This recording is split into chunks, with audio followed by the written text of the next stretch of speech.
Take that! Say cheese!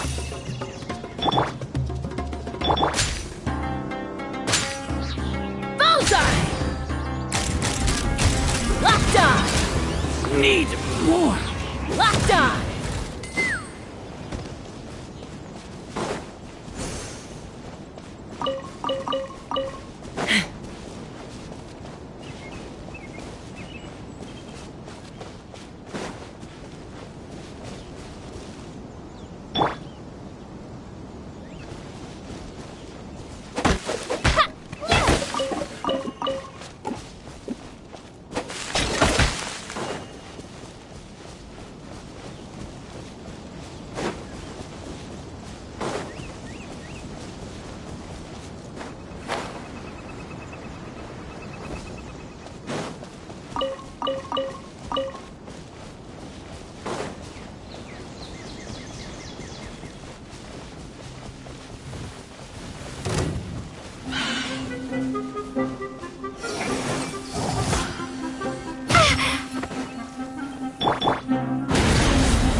Open fire!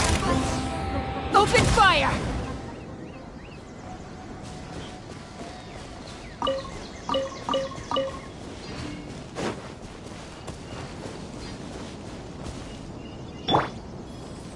Hard-hitting exclusive!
rise with the sun!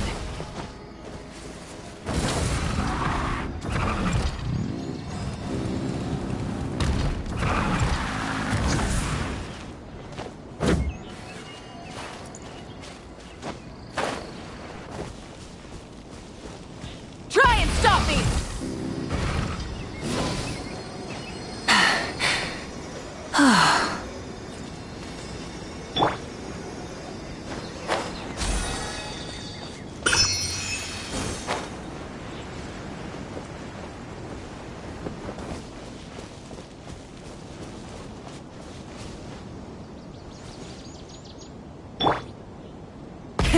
Rev the engines!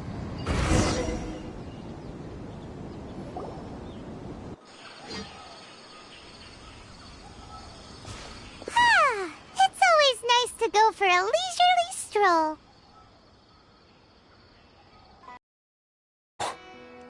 Do adventurers often go to places like this?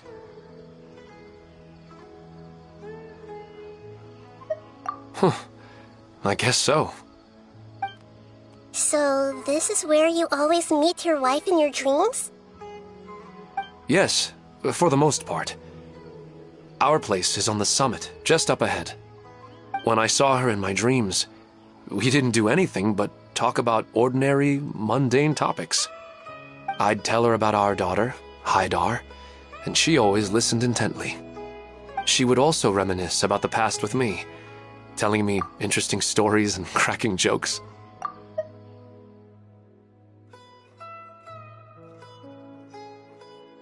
It feels like no matter how long we may chat, it's never enough. Sometimes, it's the little things in life that matter the most. This is the part I'm a little puzzled about. I'm very familiar with dreams, and normally, they lack logic and continuity.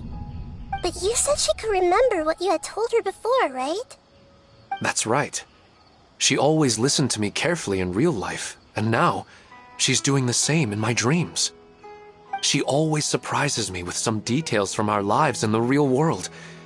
The fact that she can remember such things makes me feel like she's alive. Whoa, that's pretty weird. Well, dreams are kind of weird to begin with. However, the problem is that his dreams have too much structure and continuity. Most dreams are far more fragile than you can imagine.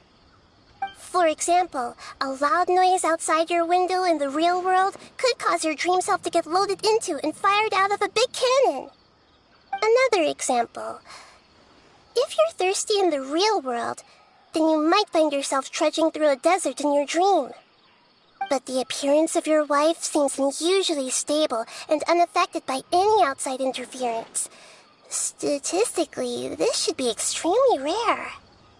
I don't understand it either. But I have no reason to suspect or reject these dreams. They're too beautiful. But I still want to figure out the how and the why. These kind of dreams are novel to me as well. That's why I want to have a look at the scene your dreams have been taking place at. Let's go. Just think of it as a nice little hike to the top of the mountain.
the sun!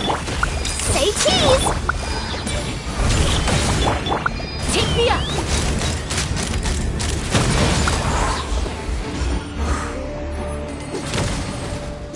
Locked on!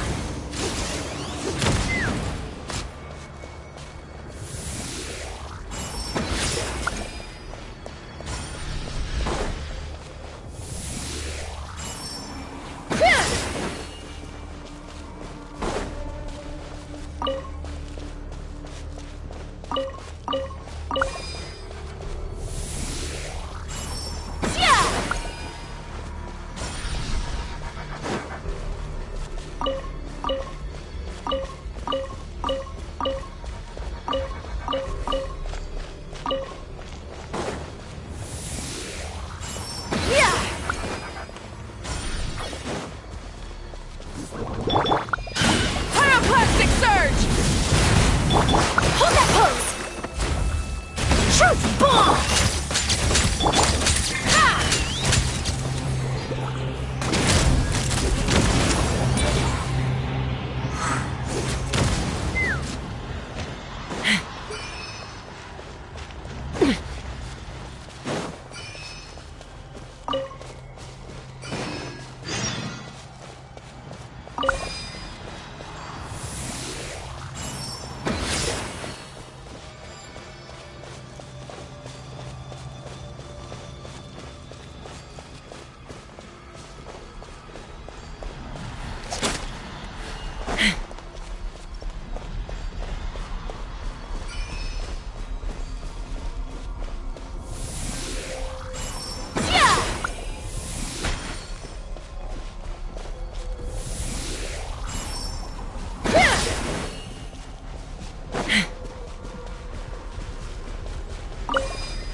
Mora makes a lot of problems go away. So you can never have too much Mora, huh?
Wrath from the skies! Try and stop me!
Rev the engines!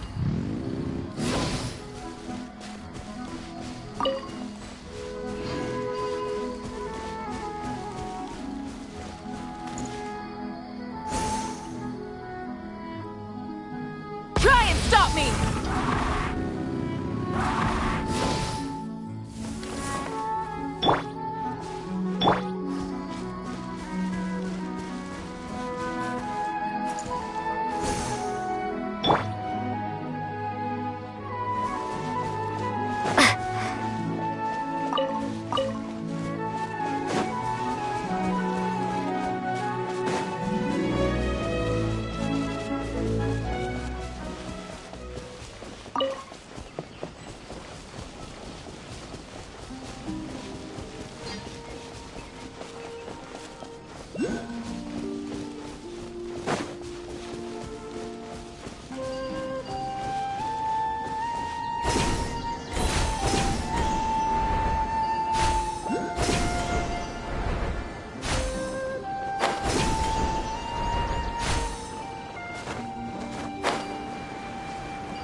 Let's fly!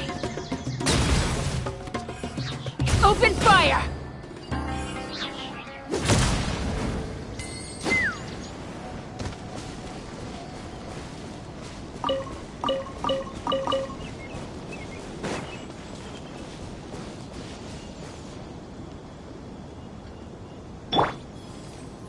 Hard-hitting explosive!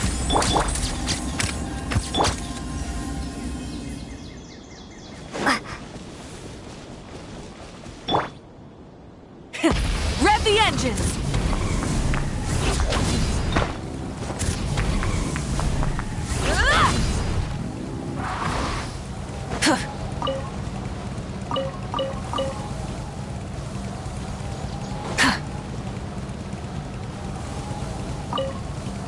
Try and stop me!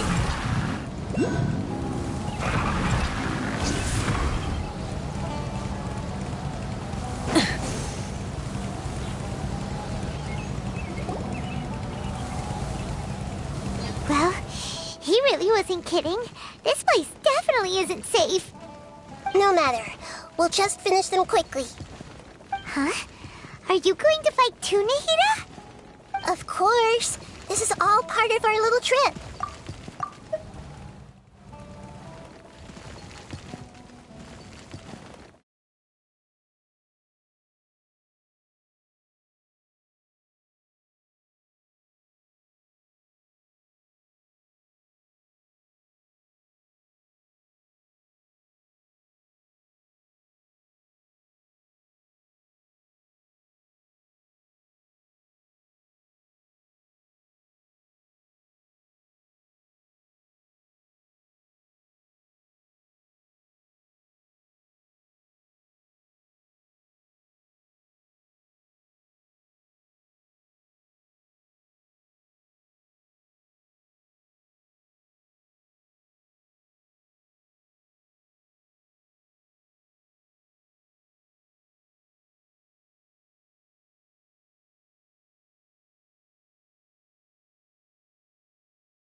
what they say is true.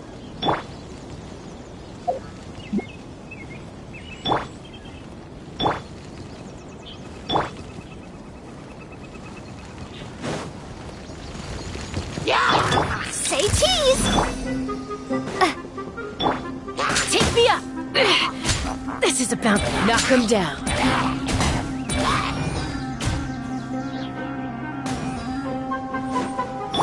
Pyroclastic surge!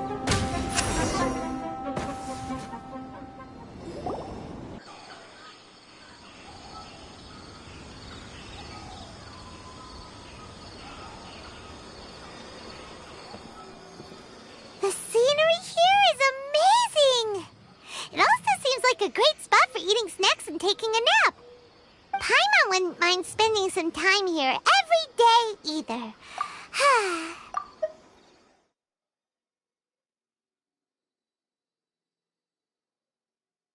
I've yet to see anything strange about this place. I do not plan to deny the power of longing. Such an intense but unquantifiable emotion could indeed have the power to organize dreams. His wife must be a really amazing person. Huh? Wait, where'd he go? Oh, so you are waiting for me here? Well, guess what? I've brought someone amazing with me today. When the Dendro Archon said she wanted to come with me, I could hardly believe it. I'll bring Haidar once I'm more familiar with the way here. She's been telling me that she really misses you. Huh? What's wrong with him? There's nobody there. Wait, Minar. Don't go that way. It's dangerous. Uh-oh, he's gonna fall! Catch him!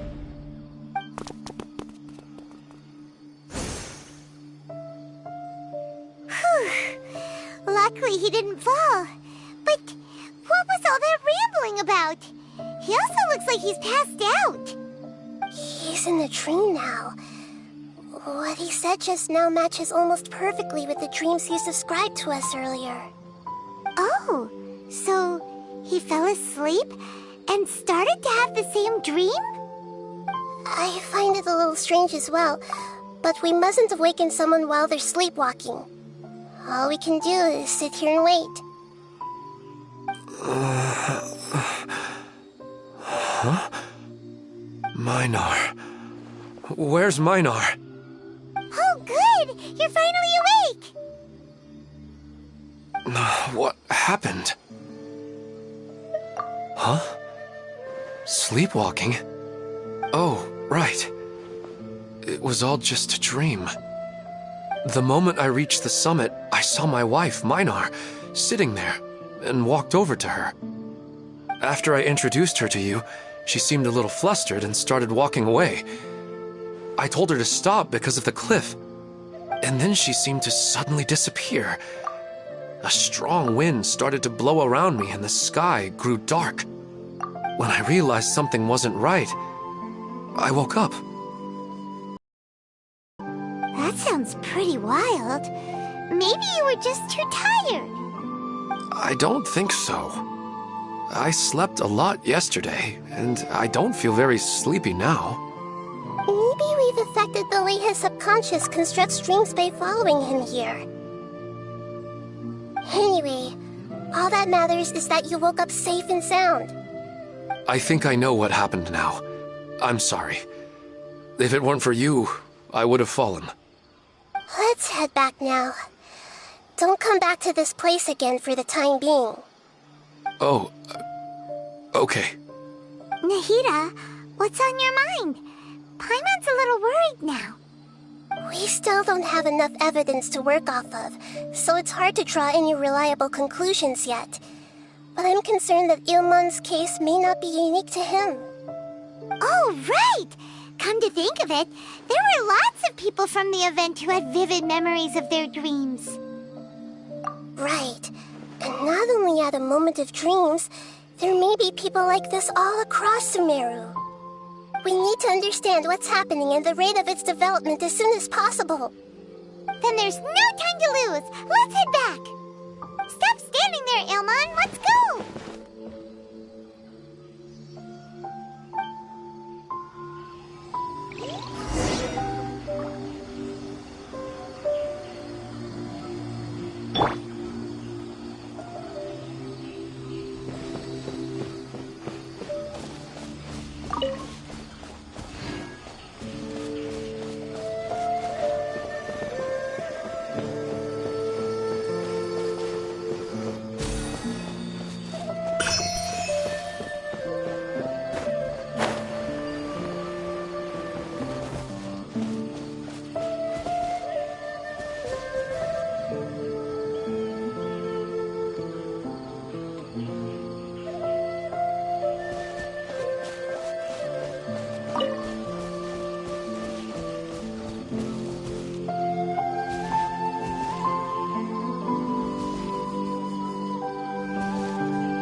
Oh, you're back already. How'd it go?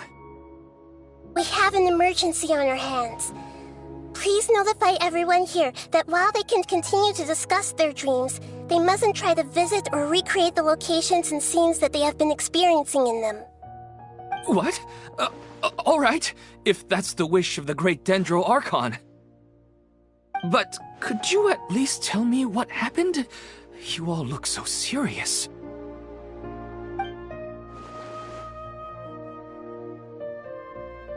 I see. I never knew even a dream could be so dangerous. Don't worry. I'll be sure to notify all the event participants and inform the other staff members about what has happened. Using the event registration list, I should be able to contact more people that were interested in dreams and warn them about the situation. Thank you. That would be very helpful. Let me confirm if all of today's participants are still here. Atta has already left. It seemed that he was on his way to make a hammer, so that shouldn't be a problem. Oh, wait a second. Where's Katya? Has anyone seen Katya? Has she already left? Oh, I think she already left. She said there was somewhere she wanted to go. Oh no. Did she want to look for the place from her dreams too?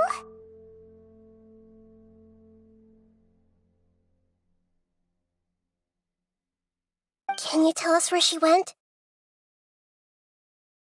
Yes, she did briefly mention it. Somewhere near Chatrakam Cave. Alright, thank you. We'll go look for her. Please help us tell the others not to do anything reckless. Sure thing. Who would have known things would have turned out like this?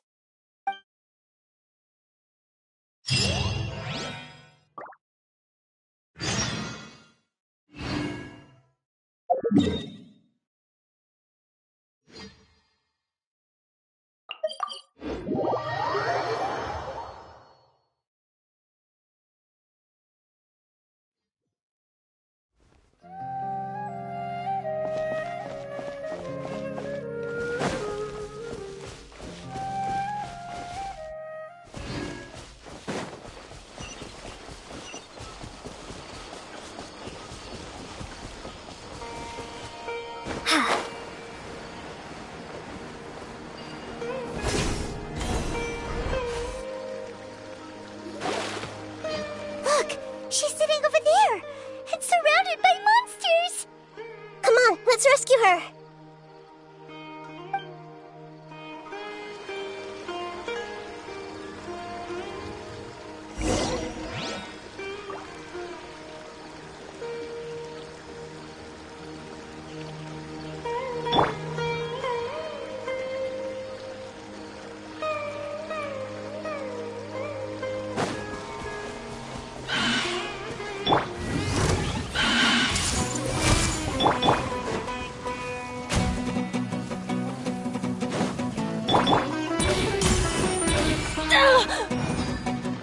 Breaking news! Fire in the hole!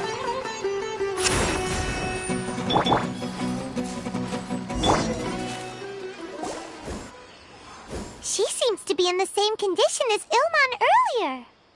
Yes, but luckily she hasn't been injured or jolted awake yet. Let's carefully move her somewhere safer. See you tomorrow, Professor Aisha. Huh? Why am I back here again? Dreaming? But what about Professor Aisha? Oh, I see. It was all just a dream. Well, that makes sense. After all, it hasn't changed a single bit. Huh? What's it? Nearly 20 years, and it still hasn't bloomed.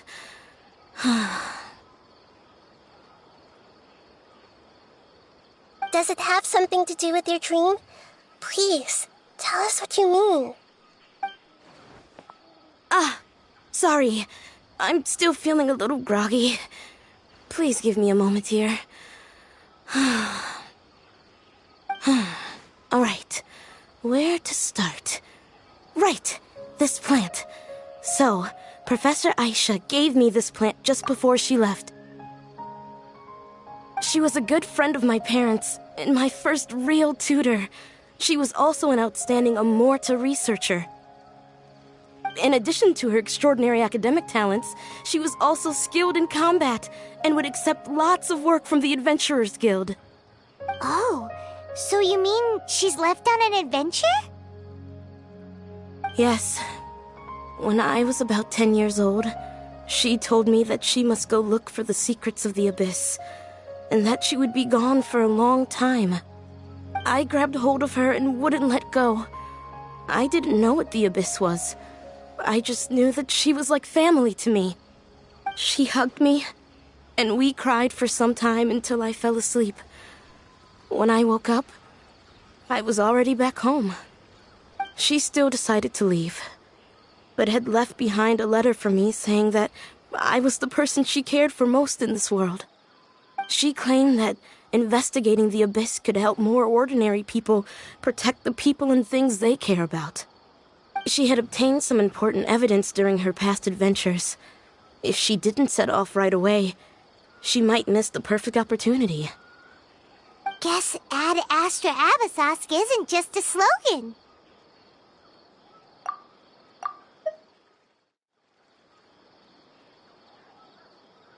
She left a seed in the letter, telling me that if it sprouted and bloomed, then she'd come back no matter what sort of risky situation she was in. She said she looked forward to seeing me all grown up. But strangely, I've tried watering it, feeding it, everything I could think of. But I've never been able to get it to bloom. I even went to ask the Amorta researchers, and they couldn't explain it either. May I have a look at the plant? Of course. I was hoping the great Dendro Archon could help me solve this problem. Let me see.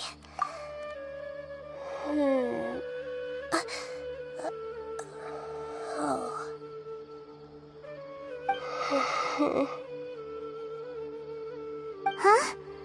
We've never seen that look on Nahida's face before.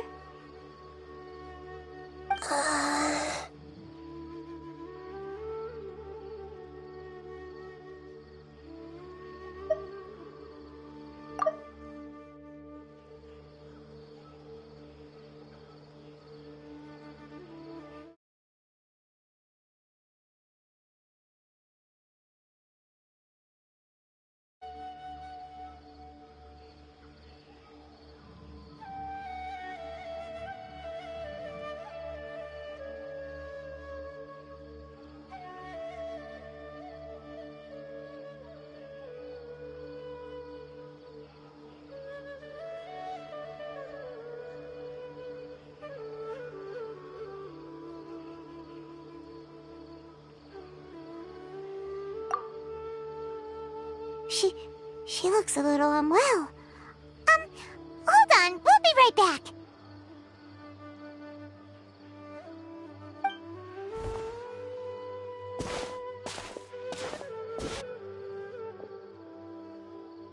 What's wrong, Nita?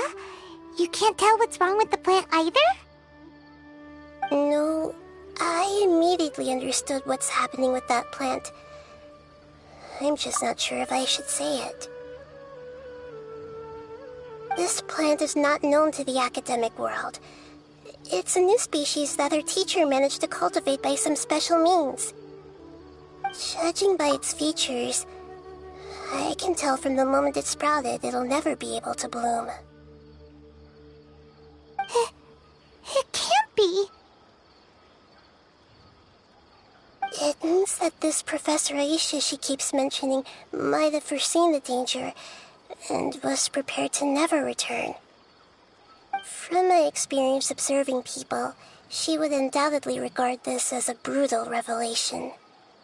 When forced to confront such brutal truths, people may break down into tears, talk nonsense, or lose their tempers.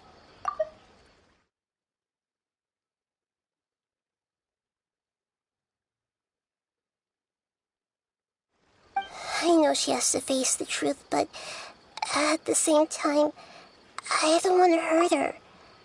Tell me, what should I do?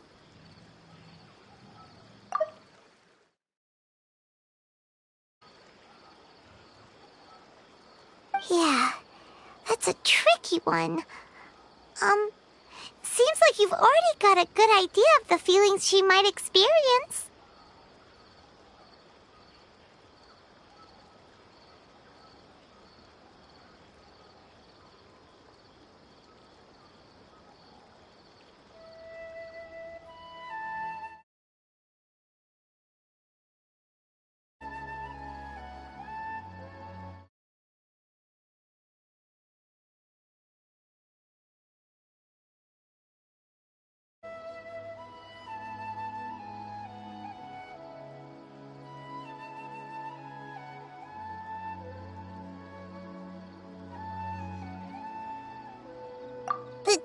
Wouldn't that mean I'm just pushing it all on you? What if she just gets angry at you instead? It's all right. There are all kinds of people, and the examples you observed are just the most extreme cases.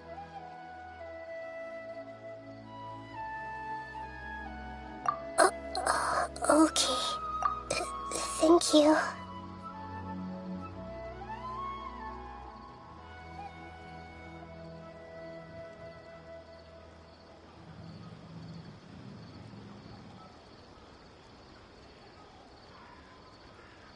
Let's go back and tell her.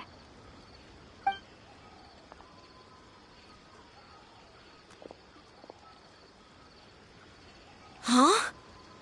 It'll never bloom? But how's that possible? If a plant is unable to bloom, doesn't that mean it can't reproduce either? All that's left for it to do is slowly wither away.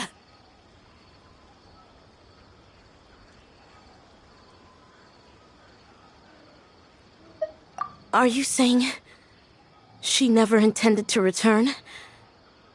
Seriously? So everything she said was a lie? But she meant well. Since the separation was inevitable, she hoped that you would be able to come to grips with such a cruel parting a little later in life. Yeah, her love, care, and attention to you, all those warm moments were real.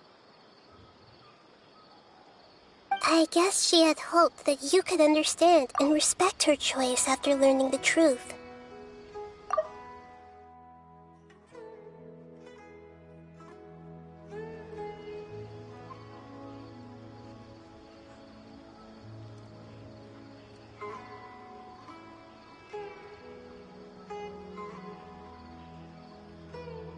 I see. Sorry, I don't want to sound ungrateful, but it's just so much to take in. The dreams are so beautiful, yet reality is heartlessly cold. I really thought she had come back. I had so much to tell her.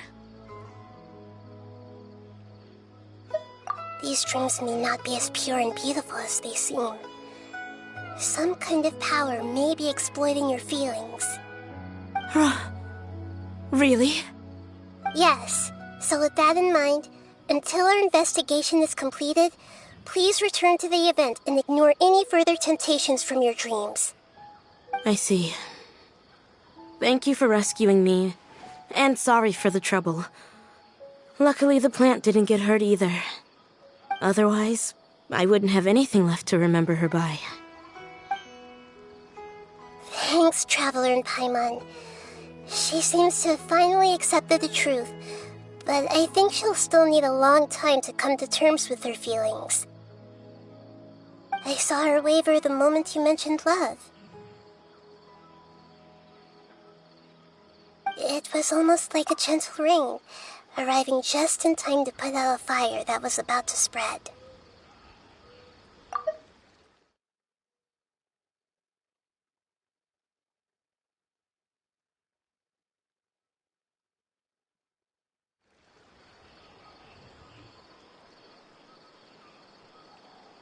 It's because people have something called empathy. Empathy? I see. This is valuable knowledge indeed.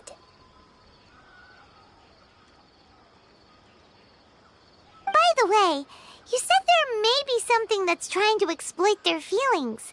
Any idea what that might be? Yes. What's common between Ilmon and Katya's cases is that they've both lost someone dear to them. And now, they get to meet the people they cherish in their dreams again, and the people feel more real than anything a regular dream could hope to create.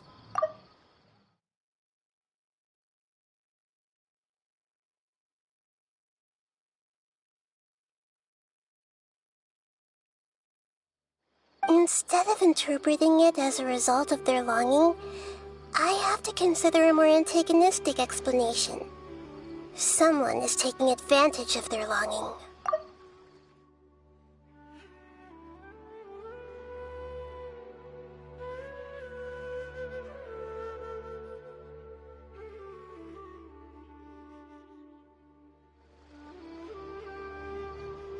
Yeah, they're just causing these people to dream. What are they after? This is exactly what we need to investigate. Anyway, let's pay another visit to a moment of dreams. I have a bad feeling about all this. I hope things haven't gotten any worse.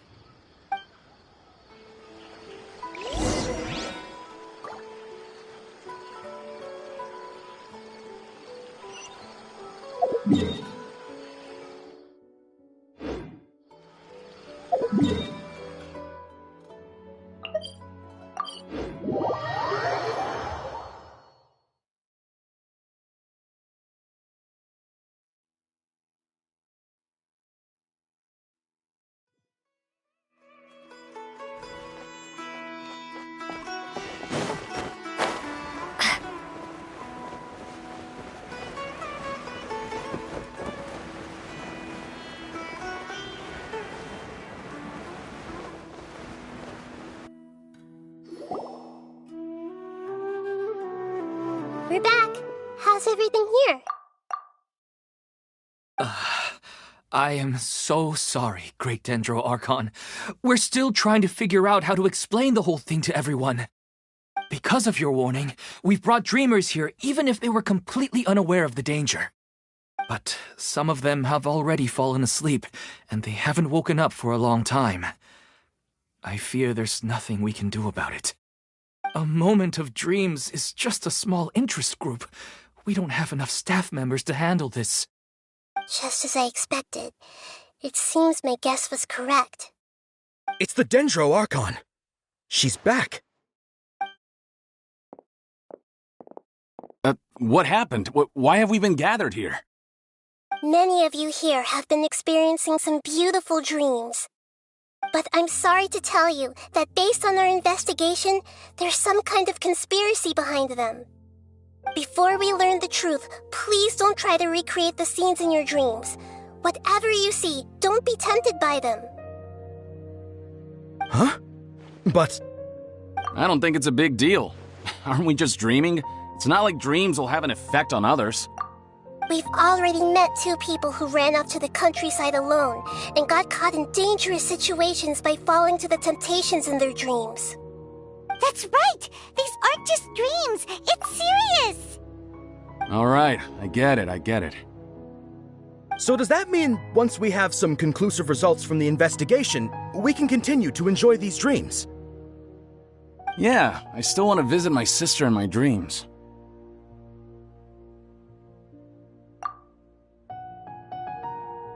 I'm sorry if what I'm about to say sounds a little offensive, Great Dendro Archon, but we had a discussion with the folks who just arrived here. In all of our dreams, we were able to reunite with people who were very close to us. They all seemed as if they were alive again, which makes us reluctant to wake up. Yes, that's also what we've observed in our investigation. So if the results of this investigation would mean an end to those dreams, that'd be quite cruel to us.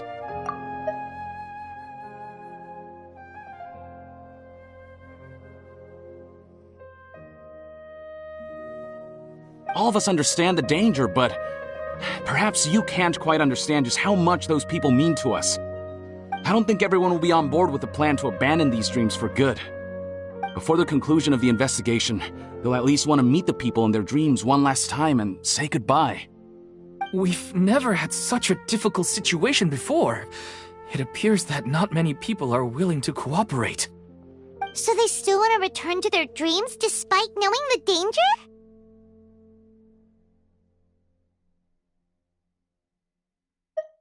That's right. Compared with these sweet and beautiful dreams, our warnings of danger are dull and emotionless.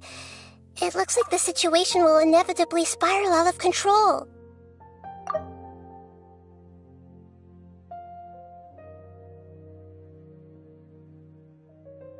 The more time we waste, the more people will ignore our warnings and return to their alluring dreams. So, what should we do?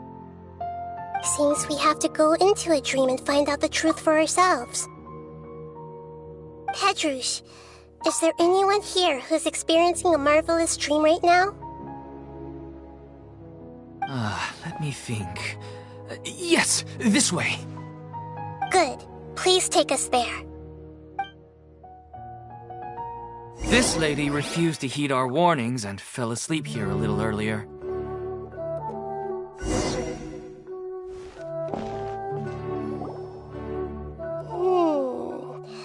She's only asleep and hasn't started sleepwalking. It seems she hasn't sunk too deep into her dream yet. Do we also need to fall asleep if we want to go into her dream? Don't worry about that. I'm Lesser Lord Kusanali after all. Now, don't be nervous. Just close your eyes. Imagine yourselves as waves gradually rolling onto the beach. You slowly wash over the shore and sink into the sand.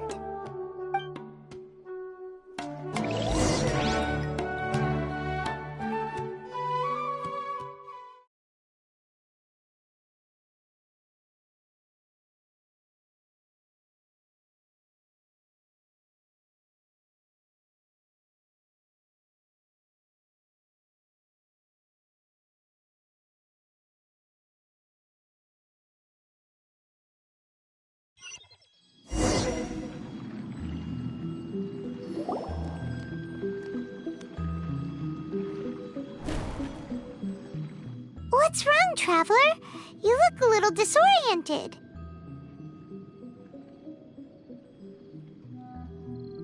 Oh, okay. Just remember that Paimon is always here for you.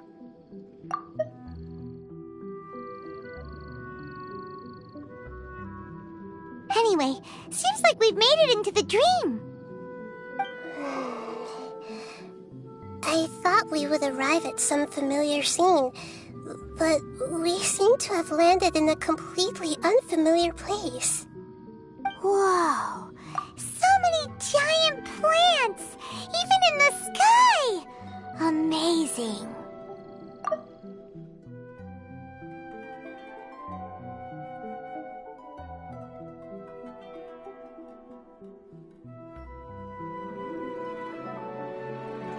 Theoretically, we should have gone straight into Debbie's dream. Things do seem to have gone a bit sideways here. Anyway, let's see if we can find any leads.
Hold on to your hats.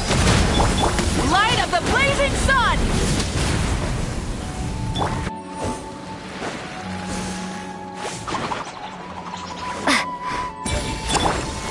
Burn it down!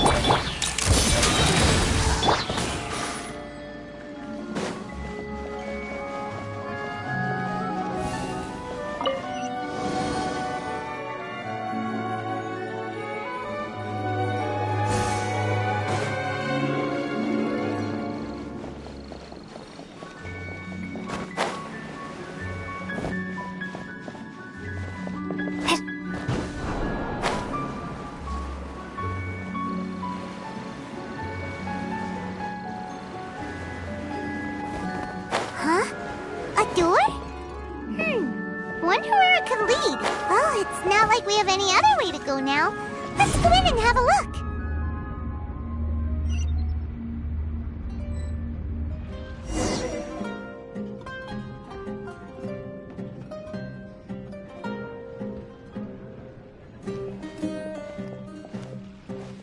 Hey, this place looks familiar. Isn't it Puspa Cafe? Oh, Paimon sees Debbie! She's right over there! Looks like we've come to the right place. These alluring dreams often portray a scene from real life, which concurs with our previous findings. Really? But what about that space we were in just now? You can't mean... this is another collective dream? Yes. Given that so many people have been experiencing these beautiful dreams, I would say it's very likely that they're interconnected. Compared to an interconnected dream, independent individual dreams would be much harder to manage and manipulate. Ah, Paimon gets it now. Well, let's go talk with Debbie. Oh, but there are some other people next to her. Are they dreaming too? If this space is exclusive to Debbie's dream, then the others beside her are most likely the people she cherishes. Anyway, we should confirm that first, just to be sure. Huh. How do we do that? Just leave it to me.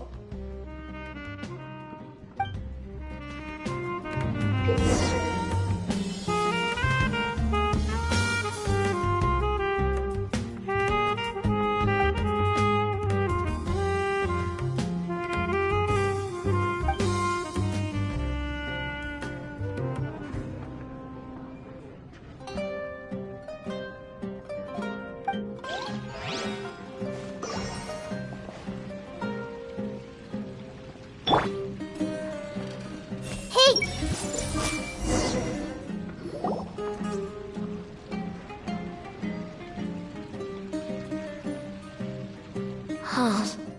How could they be? Well, I guess it doesn't matter. Huh? She sounds a little hesitant.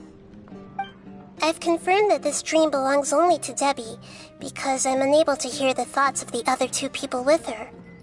So, this is the power of the Dendro Archon? Paimon had better watch her thoughts from now on. Don't worry. I don't often use my powers like this. It's rather impolite. Alright. I need to get myself ready. It won't be easy to break it to her, but there's no avoiding it now. The Great Dendro Archon! What brings you here?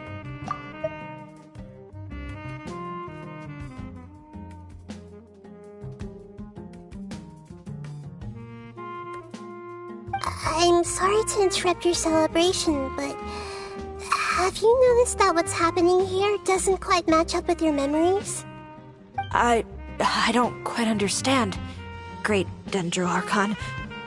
What do you mean? I get it! The Dendro Archon is trying to say that it's a once-in-a-lifetime opportunity that we're able to gather here. Hey, how about a cup of coffee for all of you? My treat. We just returned from a fruitful adventure. Memories. A once-in-a-lifetime opportunity? Think carefully. You of all people should know what really happened to them.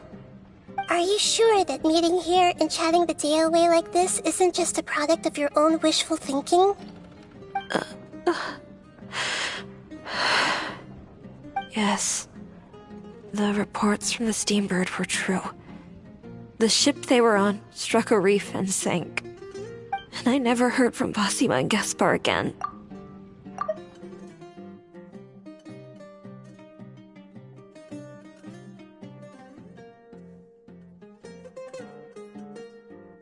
Hey, come on now! What are you talking about, Debbie? Yeah, trust your memories. Nothing you see here is real. I get it now. This is a dream, isn't it? But since it's my dream, it doesn't matter if this is real or not. I enjoy the way things are here. I no longer have to face the tragedies of real life. These friends mean the world to me. Nobody else can understand me like they do. There's nothing wrong with continuing this dream. Is there? I'm worried that if you were to continue dreaming like this, the lines between dreams and reality will gradually become too blurred for you. These dreams will always give you what you want, while reality remains full of pain and difficult situations. If you're not careful, you can get hurt. Don't worry. I still have control. I won't let it go that far. Are you sure? Hey, how about we put all this troublesome stuff aside and get back to our coffee and snacks, Whether it's just a dream or real life, you should be happy. You can't just brush off something like this. We don't even know how you people got here or where you even came from. Sorry. Paimon didn't mean to upset anyone. No, it's alright. I understand that you're just trying to look out for me. It seems that for now, this place is still relatively harmless for you. But I wonder if there's any way to go deeper into the dream.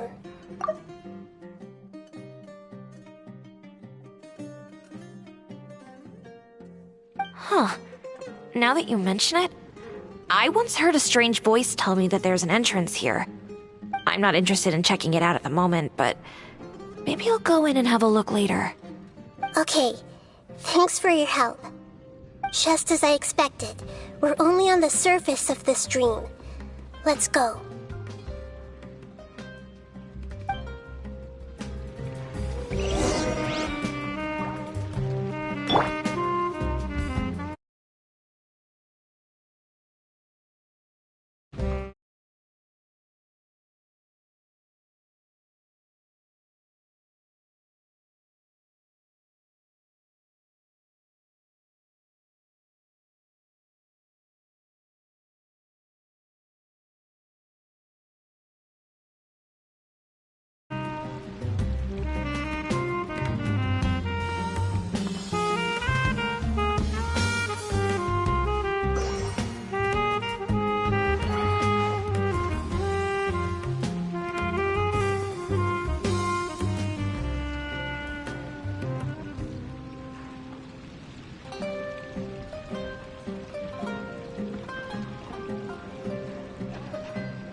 second. We were just up there. No, down there? Did we go up or down? Don't panic. This is how dreams work. We've left Debbie's dream, but the dream is still continuing onward. I'm not sure where it'll lead us. This dream has the ability to create imaginary people, which is why people are so unwilling to wake up. If it weren't for what we just saw, Paimon might still find that a bit hard to believe. I have a guess. If these dreams are connected, then there should be some sort of order to them. The fact that Debbie was able to realize that she was dreaming means that she is not very deep in the dream yet. But the space we're in has been turned upside down. Do you remember the characteristics of dreams that I mentioned earlier? Oh, right! Dreams are chaotic. That's right. It's possible that we're heading deeper into this dream now, and the deeper we go, the closer we'll get to the essence of the dream.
Right! So the answers might be waiting for us deeper in the dream!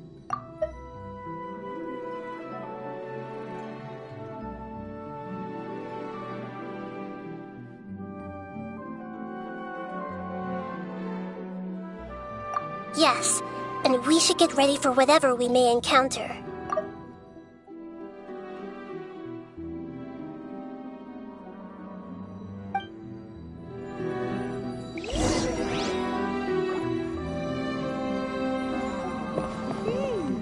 It looks like we may need to put something inside there.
Yes, and it appears again as soon as the rain stops. It's less like a flower, and more like a dendro slime that's trying to keep out of sight. Here we go again with Nakida's analogy. Say cheese!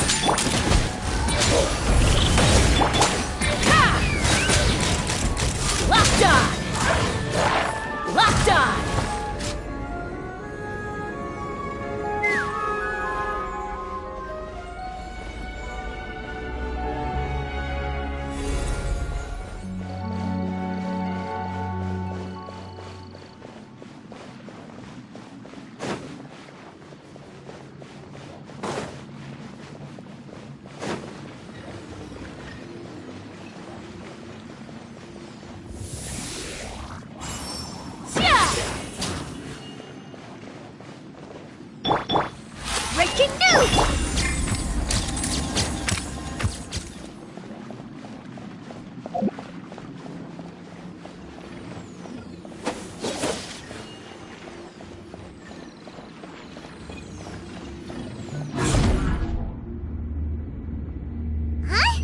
Are we back up here again? Wait. Paimon's confused. Are we up here or down there? Good thing we didn't fall. Yes, we did. We just fell upwards. That's not helping, Nahida! Paimon has no clue what's going on anymore.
Wait, were we here a little earlier?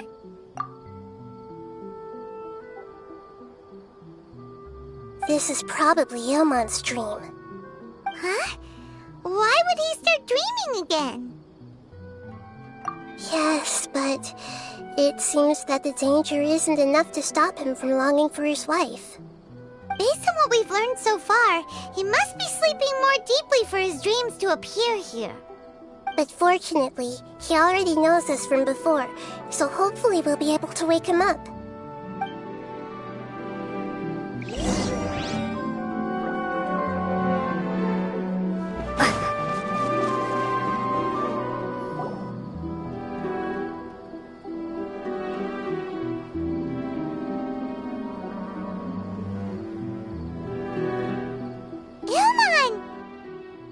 Oh, it's you!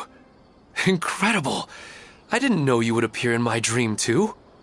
Did you say dream? Wait, so you know this is a dream? Of course. Such good things rarely happen to me in real life these days. Here, let me introduce everyone. This is Minar, my wife who I mentioned before.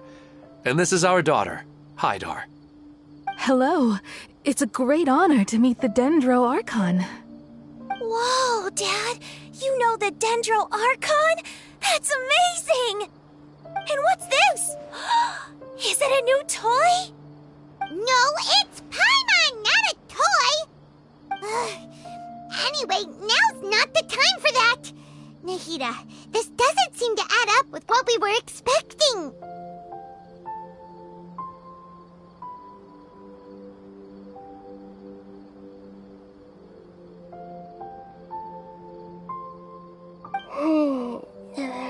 You're right.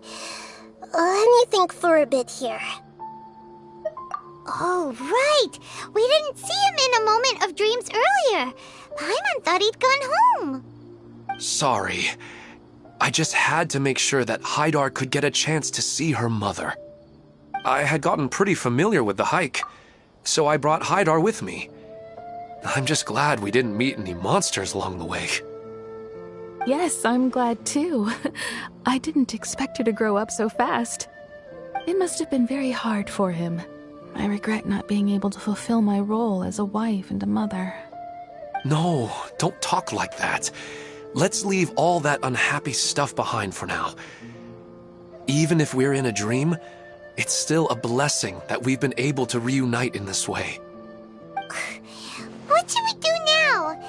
Should we tell him the truth? You can let me break the news. I should be the one to do it.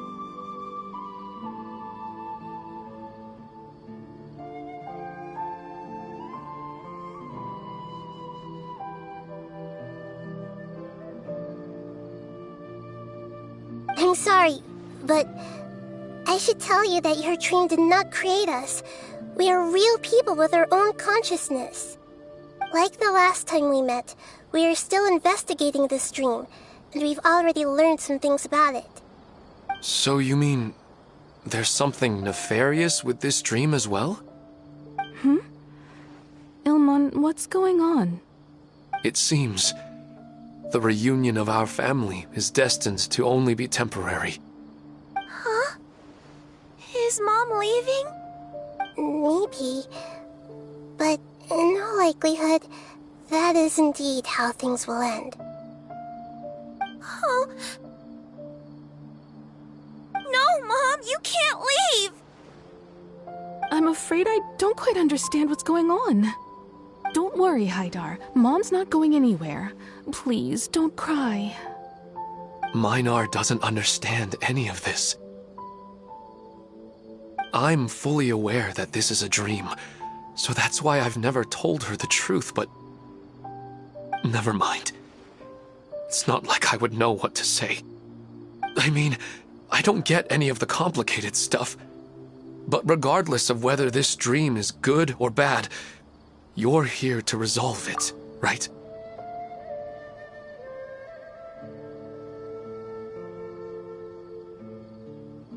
Yes. Then please, let us enjoy this moment for just a while longer. Regardless of whatever caused this dream to come to pass, I feel extremely grateful to have had the chance to reunite with my family. But does this dream really have to disappear? I'm afraid so. Sorry. Okay. I see. Please, come this way. You can go even deeper into the dream by heading in this direction. I have heard that the further down you go, the more pleasant the dreams become.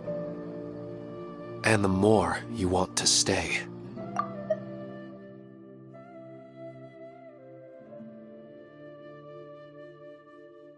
The answer you're looking for may also be found there. Go ahead.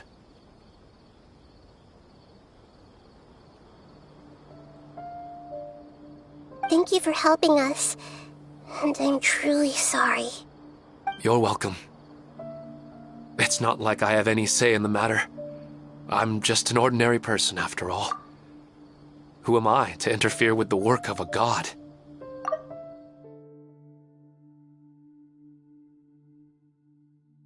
I'll be right behind you. I should at least let Minar and Haidar know what's going on here.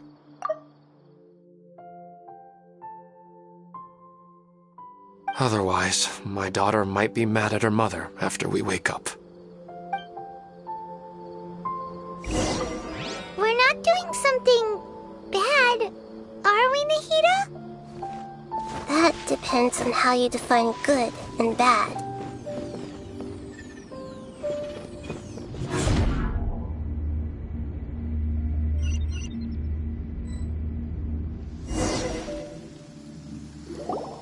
It's the same place again. This place is almost like a flight of stairs that connects all the dreams together. But they appear to be getting more and more aggressive. Regular stairs wouldn't try to attack us.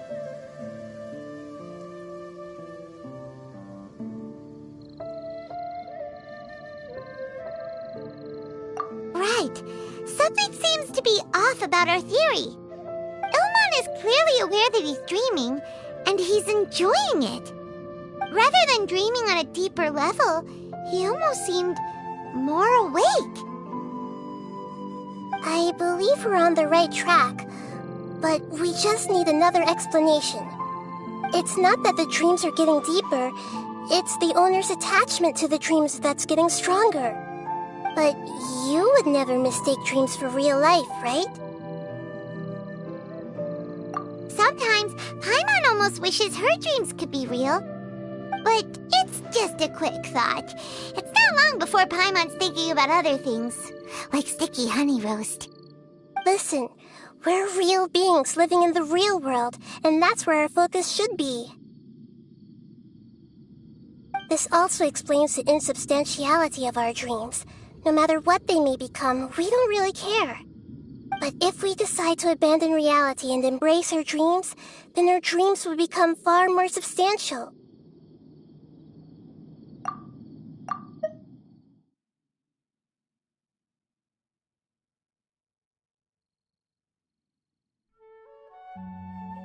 Oh, wait! Paimon's starting to get it now! Your mind will begin to build the dream far more attentively, which in turn will make it feel more real. Do you remember how the Akasha can turn dreams into jnana energy? Constructing a realistic dream consumes a similar energy.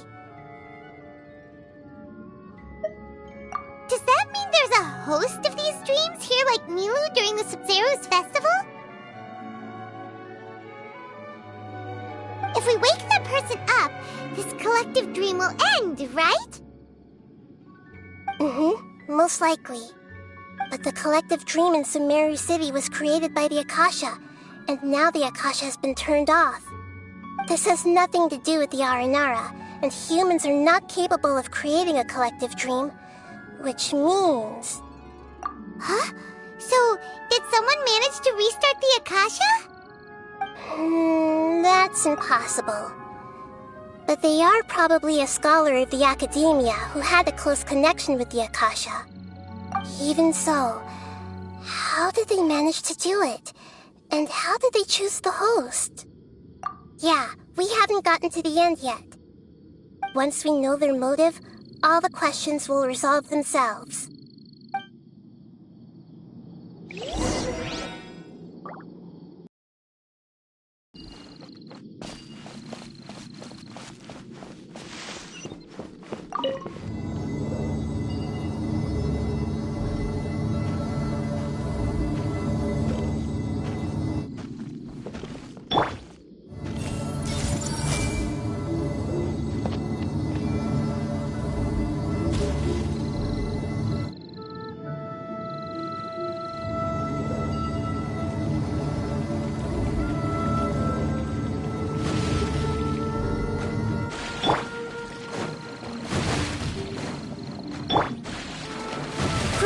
Grow!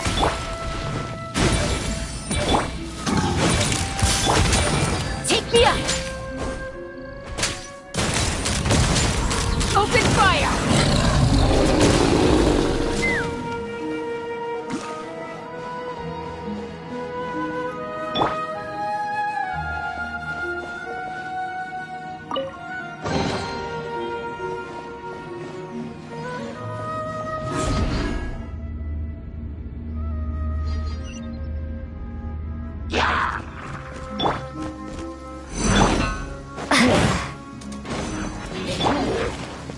I see everything!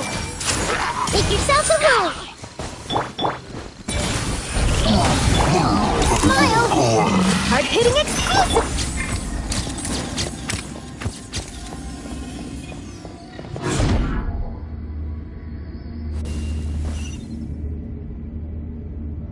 All the water that used to be here has turned into rain! Then let's get through here before the water level rises.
do to Paimon in this dream? This should be the final destination. Huh? Really?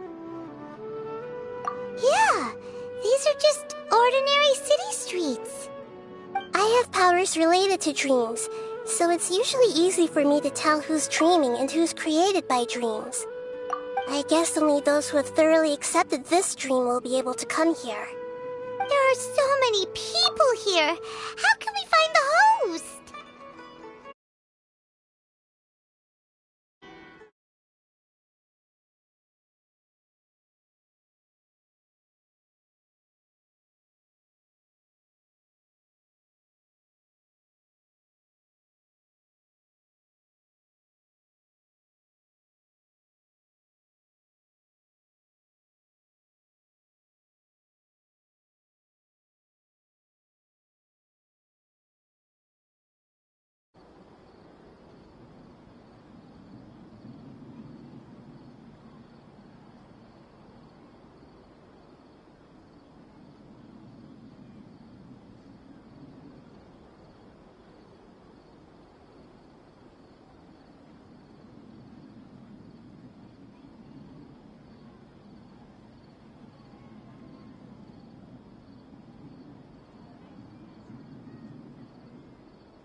Don't worry, I have a way.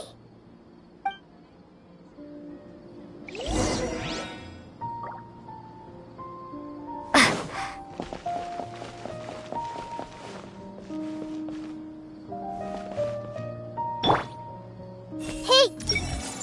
Anissa's always so calm. I wish I were the same. He's just in an ordinary dream, so it shouldn't be him.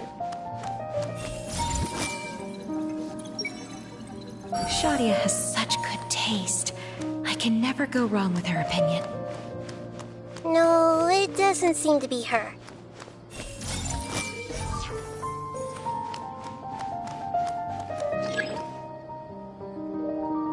Committed to memory.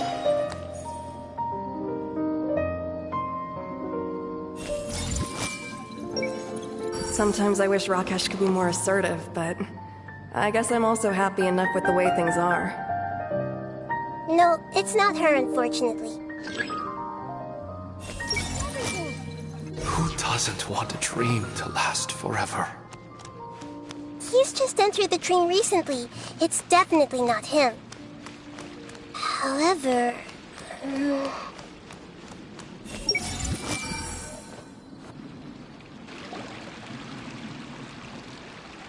You know, I've heard that plants grow better if you play music for them. And on that note, it's been a while since I last heard you play. Sorry, I've been a little busy these last couple days.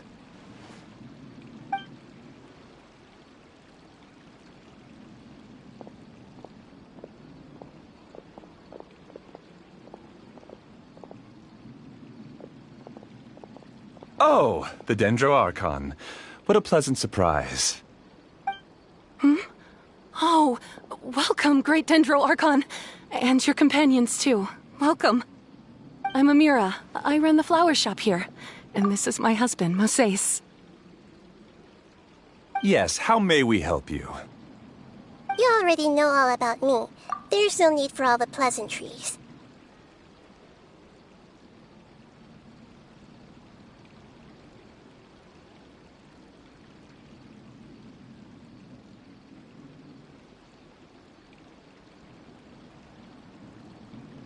Perhaps I should call you the dream's owner?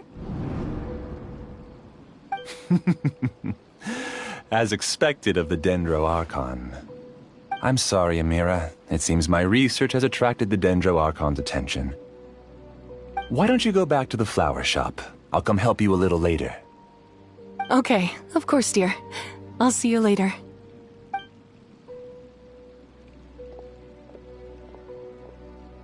It appears that I was too naive to think I could deceive the Dendro Archon in person like this. To avoid looking like too much of a fool, allow me to ask the first question. How well would you say you understand this dream? This dream was built by the Akasha, and it has the power to create imaginary people who no longer exist in the real world.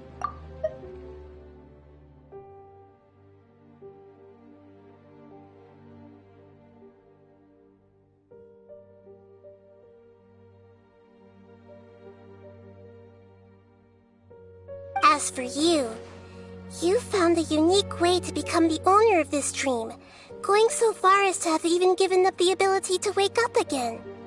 Given up the ability to wake up? Impressive! You truly are the embodiment of wisdom.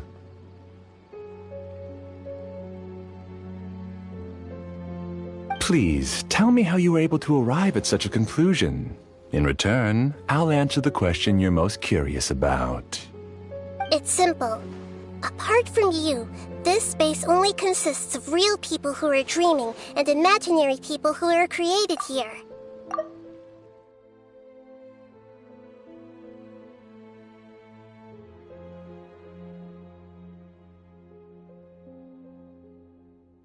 Although you are here and appear no different from the others, I can't sense your dream. How can I wake up a person who's already awake? Fascinating. Since you're the fully awake owner of this dream, it can never collapse from you waking up. Theoretically, this should also give you absolute control over this place. I have to admit, it really doesn't get much better than that. But even knowing all of that, one question remains. How did you do it?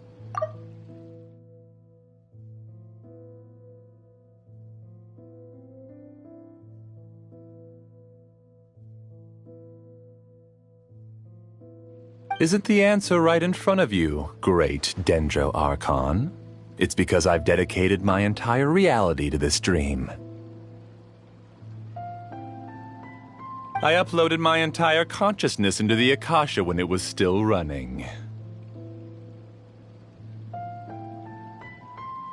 Actually, this all started because of an accident. My original goal was not about the Akasha or a collective dream. No.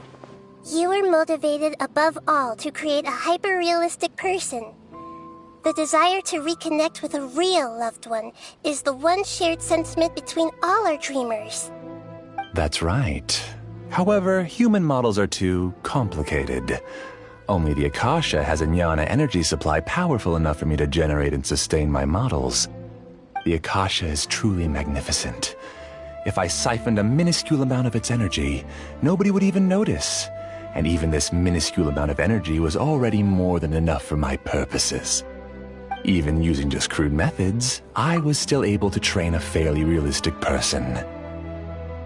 I named my first work Amira. Huh? You mean the girl we just saw? She and I entered the academia on the same day. Starting with admission procedures, we bumped into each other 6 times on just that first day.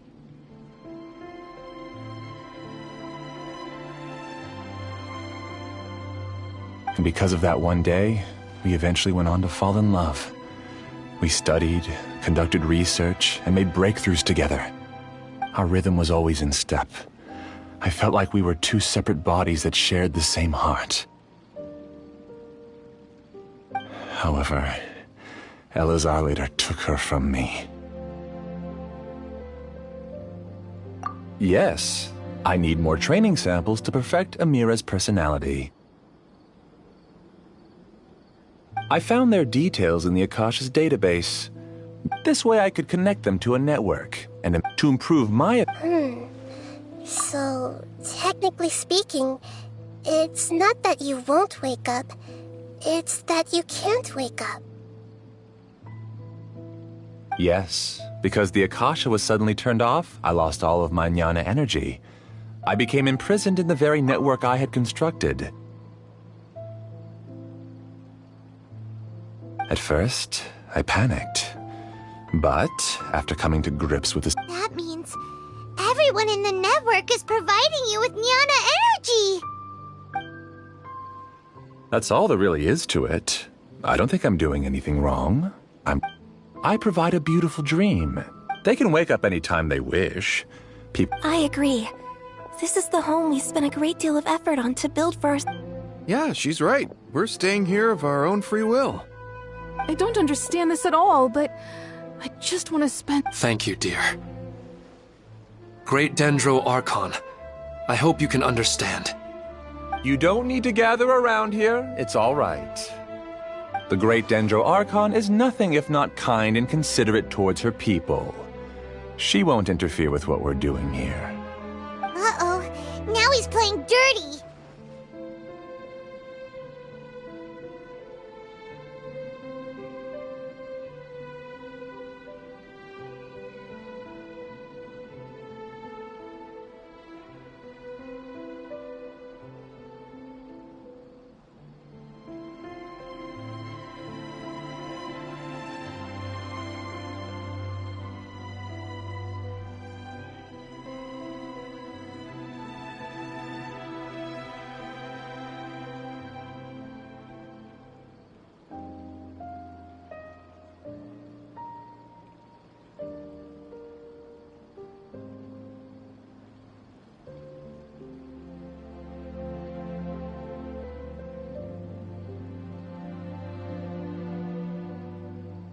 It seems like I won't need you to answer my last question. You're willing to tell me all your secrets because you have nothing to fear. If you use real people as your weapon and turn them against their Archon, then there's nothing the Archon can do. They just want to be with the people they cherish. I don't think there's anything wrong with me providing them with that opportunity. They don't wish to eternally part with their spouses and friends. What's so wrong about that? If you understood humans a little better, or had also experienced firsthand the absolute devastation of loss, then perhaps you wouldn't be so cold towards us.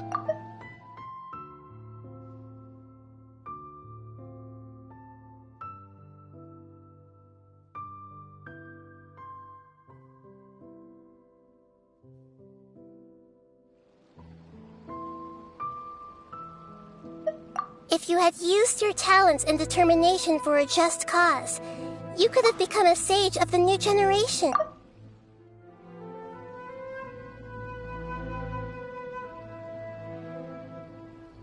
Unfortunately, you've committed one of the 6 cardinal sins of the Academia by attempting the forbidden and fearing none. You equated people's feelings with cold jnana energy and deprived them of the pain that they have to face. You lured them into these dreams, and even now, remain completely unaware of how evil all of this truly is. Pain? Luring? Those kinds of things haven't existed here from the moment this world was created. She's right here. This is Ilmon's child, Haidar. Huh? My daughter? What's wrong with her? This dream relies on a set network, which means that only those with devices planted in their bodies can enter this world. Carefully think back and retrace your steps.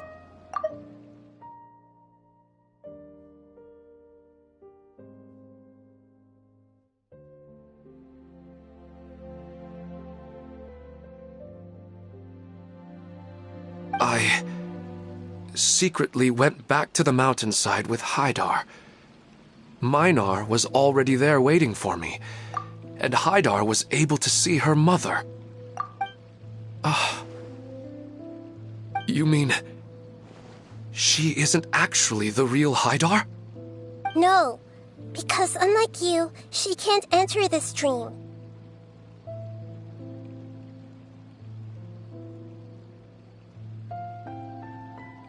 The moment you came into this dream, it created a Haidar to realize your wish of reuniting with your family. So, tell me, where's the real Haidar? She's still out there on the mountainside. That's right. And she must have been terrified to see her father not in his right mind.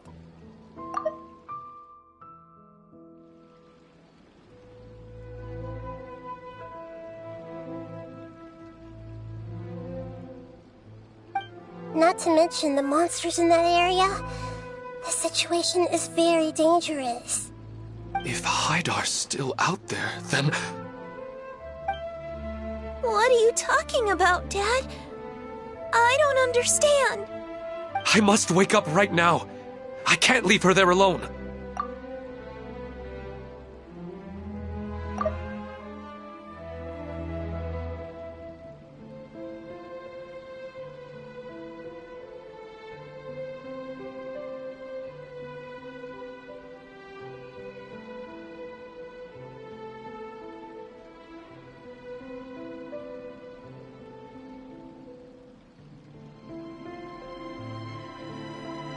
Oh.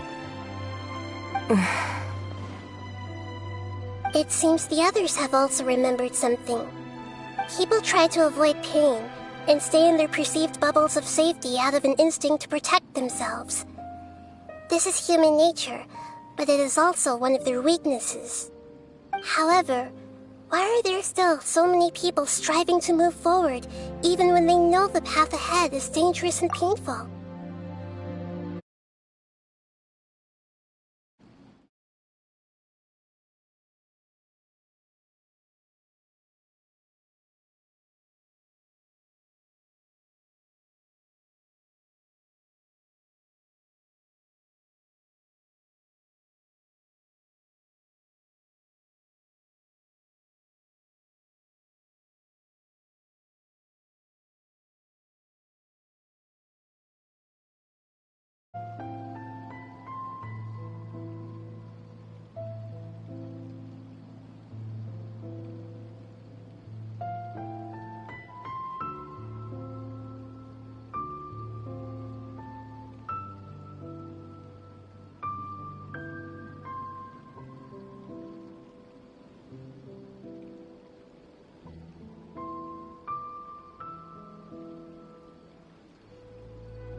It's because people don't only live for themselves. They have families, loved ones, friends, and communities. They have dreams that they are still trying to achieve.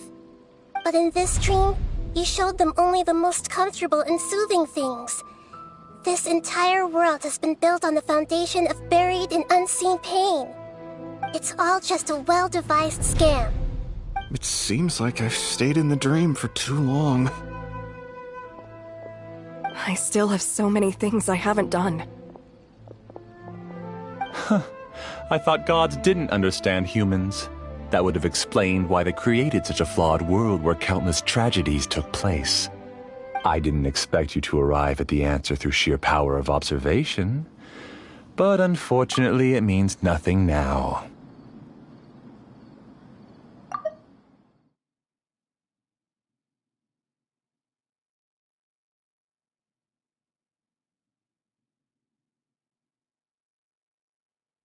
If you wanted to spend a little time in the waking world, go right ahead.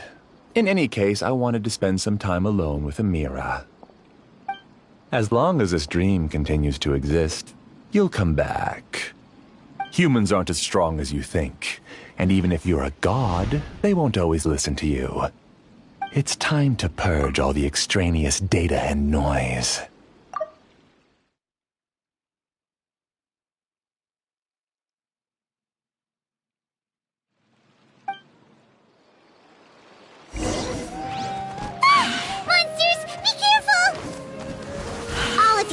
Please, get out of here and find somewhere safe. I am the master of this dream. I can create endless waves of monsters with the snap of a finger. Don't worry, they'll wake up before they get hurt.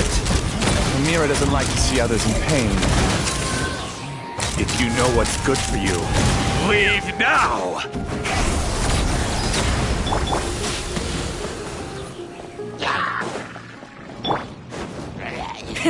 Rev the engines! Pyroclastic surge!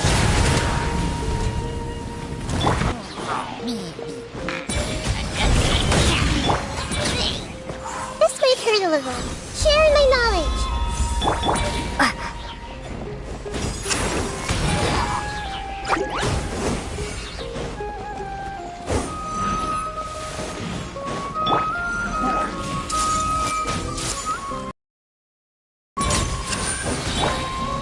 Let's fly! Locked on!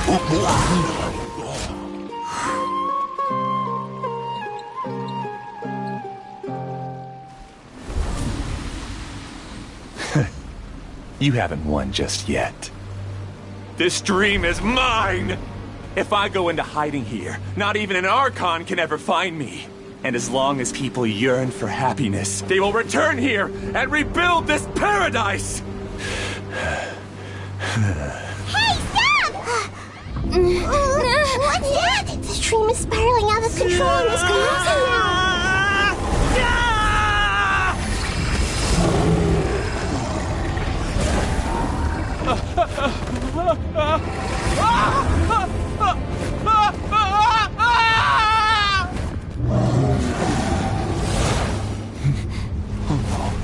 Amira! Amira! Amira!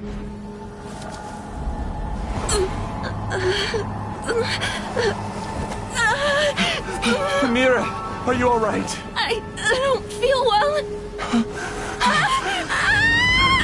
No, no, no! Please, no!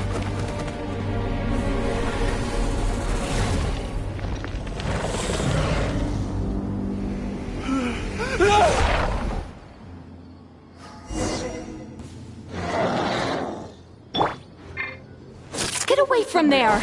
Don't ruin my flowers! What should I do? Where did it go? He left because he doesn't want you anymore.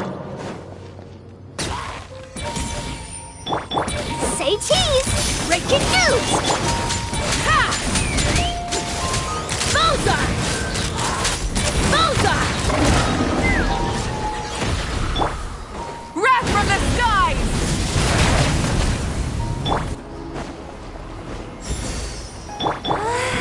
Just shut up! Just decide for yourself. Who am I? I'm not Amira. Glad that's over. But what happened just now? He's not very proficient in using the Akasha's technology, and he spent a lot of Jnana energy creating monsters. Now the system is out of control. All the people he created also turned into monsters, including Amira. It's terrible, even for a dream. Even Paimon's freaked out. Paimon can't imagine what they're going through. The good news is that the chaos seems to have subsided.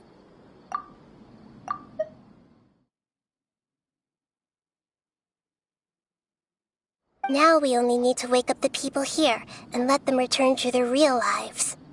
Amira. My dear Amira. They're all gone. It was just a big dream after all. I couldn't change my fate, and my knowledge turned out to be useless. What a cruel world.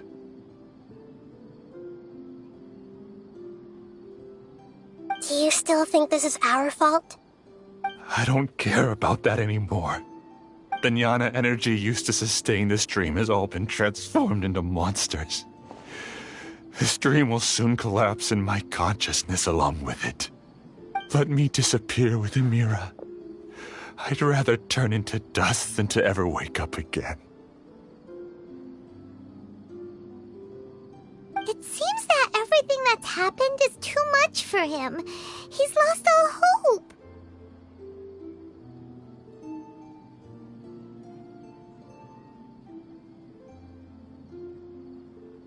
I think seeing Amira turn into a monster was punishment enough for him. After comprehending the hollowness of the unreal, it's time to revisit the meaning of existence. Existence? I'm different from the others. I've long given up everything outside of my consciousness. Using my knowledge of the Akasha, I have a way to extract your consciousness from here and put it inside a knowledge capsule.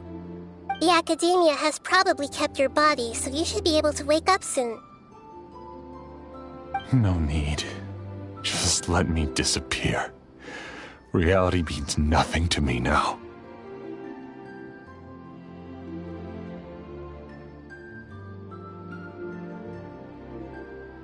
This isn't compassion. I won't let you escape your punishment by simply disappearing. As for your life after that, it'll be up to you how you want to exist. Alright, Traveler and Paimon, we should go back. We can finally wrap up this whole thing.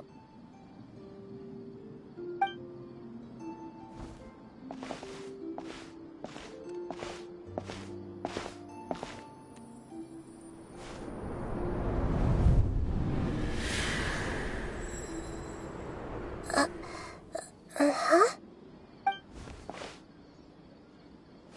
What's wrong, Nahida? Oh, nothing. Let's tell the people here to gather at a moment of dreams after they wake up.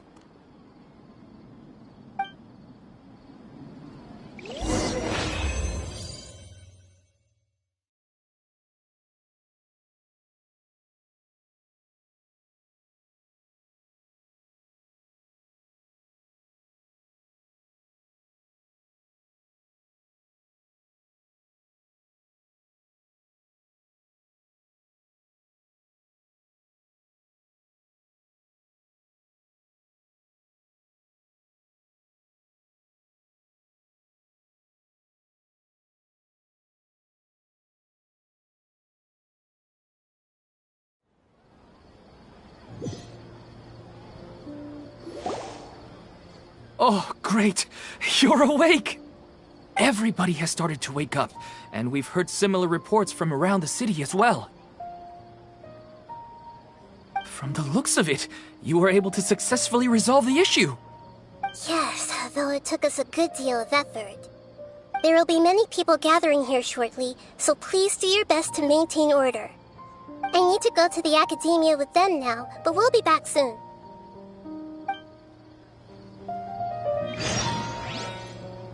Are we going to ask about that scholar?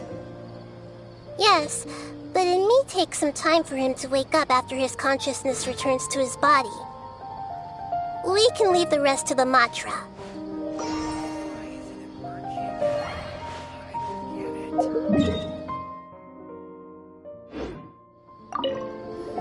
I'm really glad I reached out to you earlier. Otherwise, we wouldn't have been able to handle this situation on our own. You did a great job as well.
I would like to check the registration records of a Kashara War scholar. He should be in an unconscious state right now. Oh, it's the great Dendro Archon. How can I help you?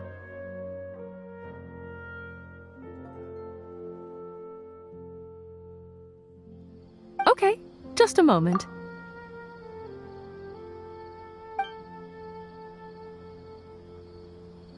Sorry to keep you waiting, Dendro Archon. We have confirmed that there's a scholar named Beinuni who's been unconscious for a while. The cause was improper operation of the Akasha. He hasn't regained consciousness yet, and is still receiving treatment at Bimarstan. Huh? Isn't his name Moses? I guess he didn't want to be recognized or bothered by anyone. Please, give the knowledge stored in this to the Matra and ask them to import it into Beinuni's brain. Understood. But for safety reasons, I need to know why. It's simple. This contains his consciousness. It's long been trapped inside of a dream. He's committed an act that affected the safety of Sumeru. After he wakes up, I'll inform the General Mahamatra of all the details. I see. I'll take care of this right away. Thank you, great Dendro Archon. No problem. Alright. Everyone should have gathered at a moment of dreams by now. Let's head back.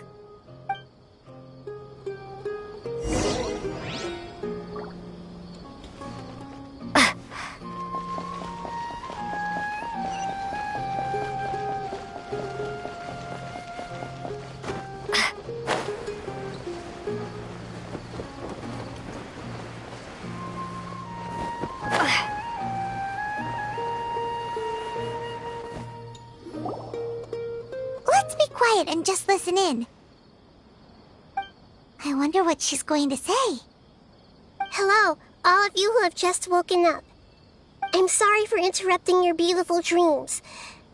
I may have acted a little cold when handling things in the dream. I sincerely apologize for that.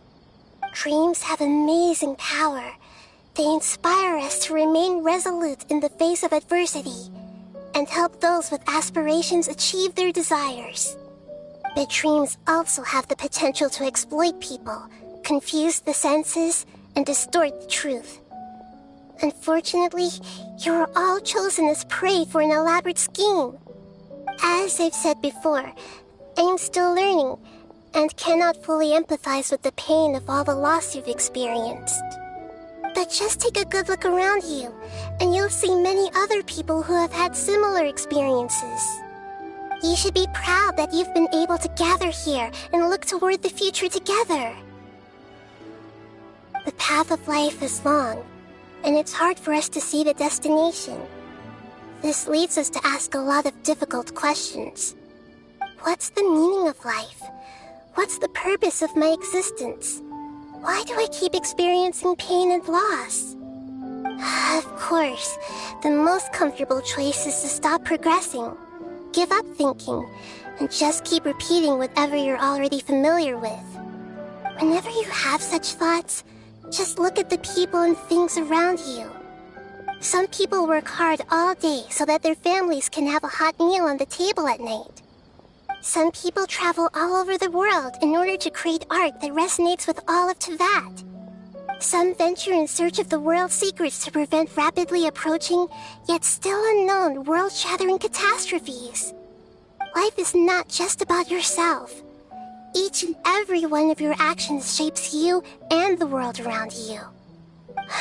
Look, friends and family will remember what you've done, and even some people you've never met may benefit from your actions. Therefore, many people will strive forward to forge new paths, even if they have to endure great pain to do so.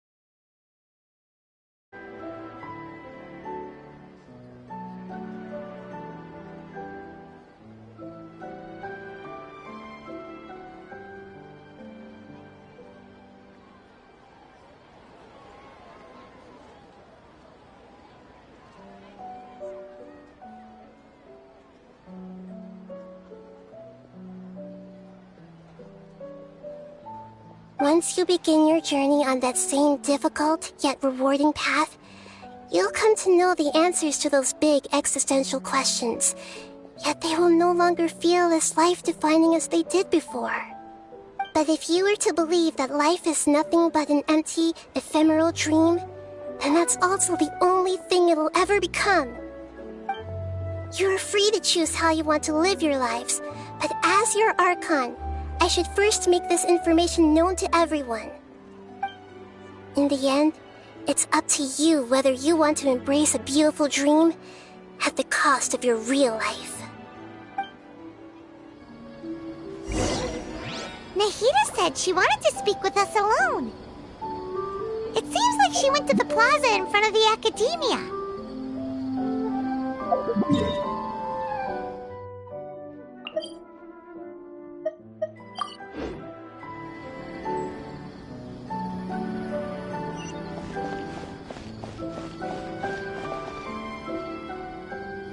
You're amazing, Nahida!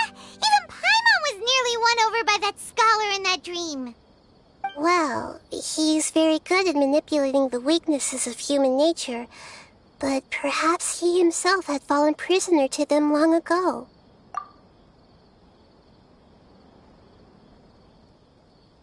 That dream was incredibly beautiful and enticing. Ordinary people couldn't see through it and easily lost themselves within it. But as long as you can still wake up, you can still move forward with your life.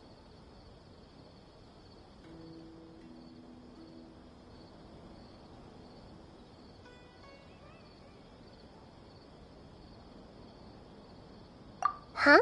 What makes you say that? Right! You said that you didn't understand human feelings, but we saw how considerate you were with all these people. Your speech just now really connected with everyone. You did a good job. Thank you. I've heard a lot of sad stories along this journey, and several of them have touched my heart. You can't say that the victims of the dream really did anything wrong, and what they wanted was also not unreasonable.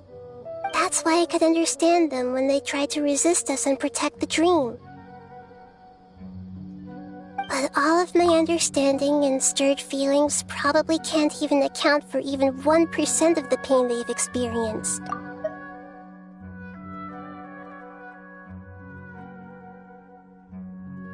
I don't think this 1% can be seen as an example of what you call empathy. You're too hard on yourself, that's for sure.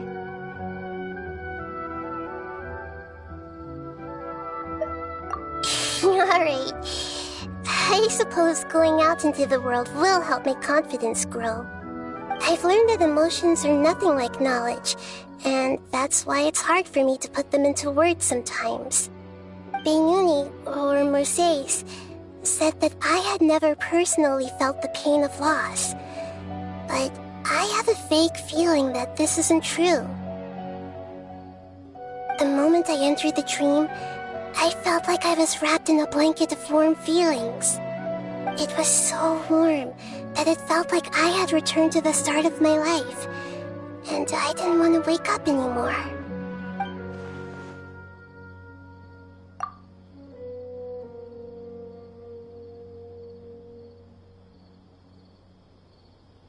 But when I opened my eyes, the feeling was gone without a trace.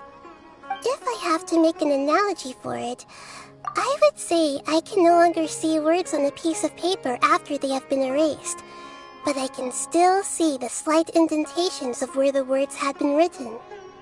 But now that I've experienced this dream, I think I can say with confidence that I won't dwell too much on the meaning of that warmth. It's enough that I can tell I was once supported by that warmth, and its existence has allowed me to get to where I am today. If I dwell too much on its exact nature, I would be putting the cart before the horse. I gave a speech to inspire my people, so if I were to fail to live up to those words myself, then that would be too embarrassing.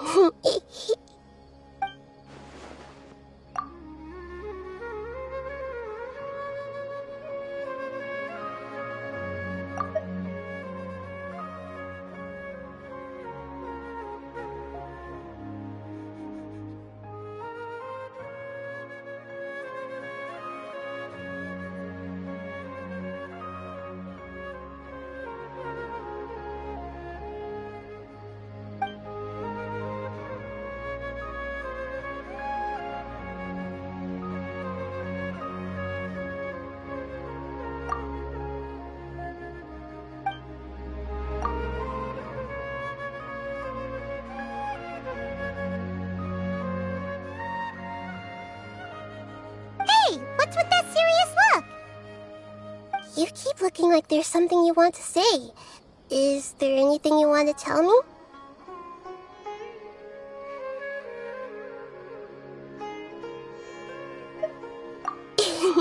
Okay. Since we just woke up, let's stretch a little bit. A new day is about to begin.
Hey, isn't that Nahida? Nahida! Paimon didn't think we'd run into you here!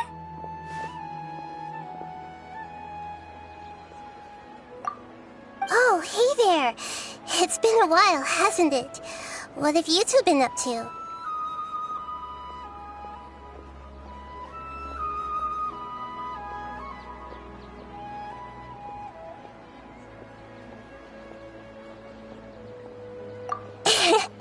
Seems like you've been enjoying yourselves. How about you? What are you up to now? I'm just looking out for some weeds while getting some fresh air. I noticed that I have some blurry memories after saving Irminsul.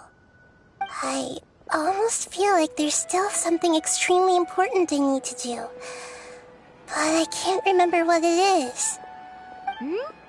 Why is that?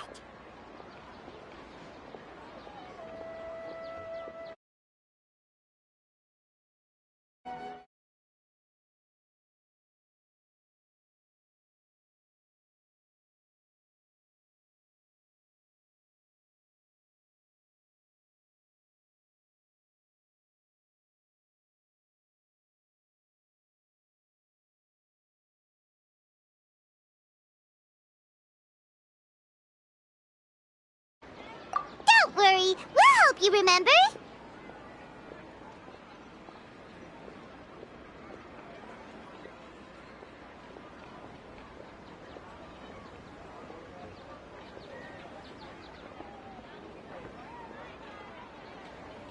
Thank you so much. Since you're willing to help, I have something I'd like to show you.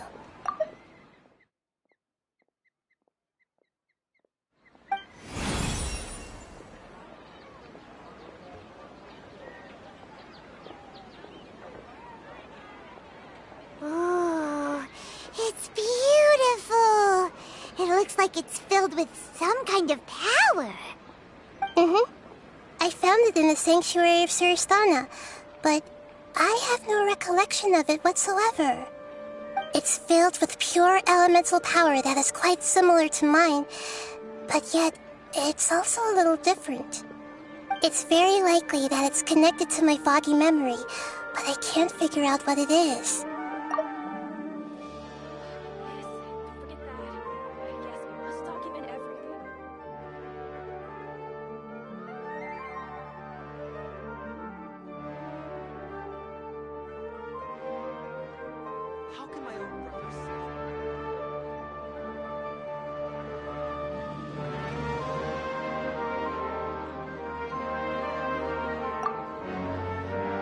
Traveler, do you have any ideas?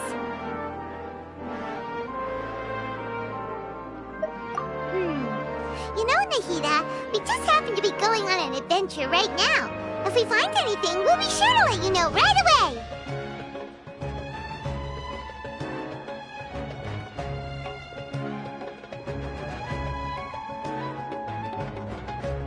Thanks, you two. I didn't mean to trouble you again. Don't mention it. Besides, it seems you've got a lot on your mind, and we'd like to help.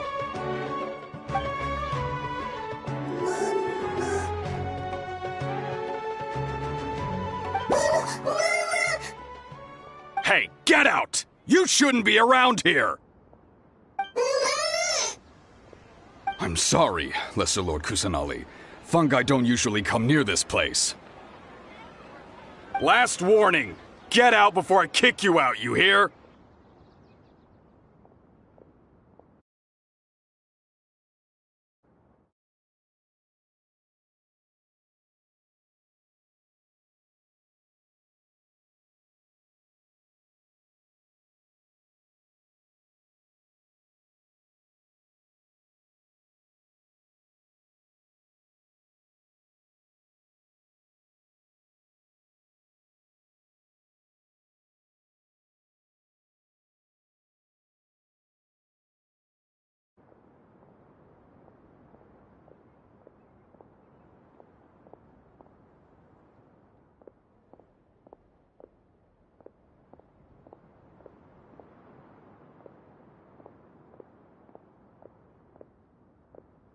Hang on.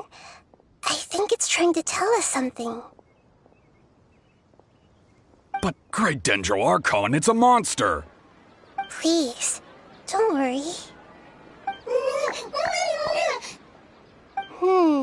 I think I understand. Seems that it wants us to follow it. You can understand it?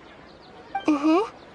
Even though different creatures have varying habits and ways of communicating, the emotions we experience are all the same. I can feel its anxiety and fear. It's in dire need of our help.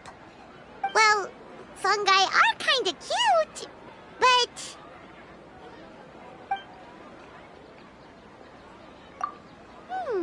that's true. Okay, let's go take a look. Alright, lead the way, little fungus. Although they all look about the same, some fungi are friendly, while others are super aggressive and attack anyone they see. It can't be helped. Perhaps in their eyes, humans are like fierce monsters as well. After all, they can't distinguish which human behaviors are hostile or not, and it'd already be too late for them once humans have drawn their weapons. Hence why they tend to strike first, rather than waiting. That's not too different from how humans think sometimes. That's what I meant by shared emotions.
It appears it was in a hurry because of this unconscious fungus. Seems like they might be family.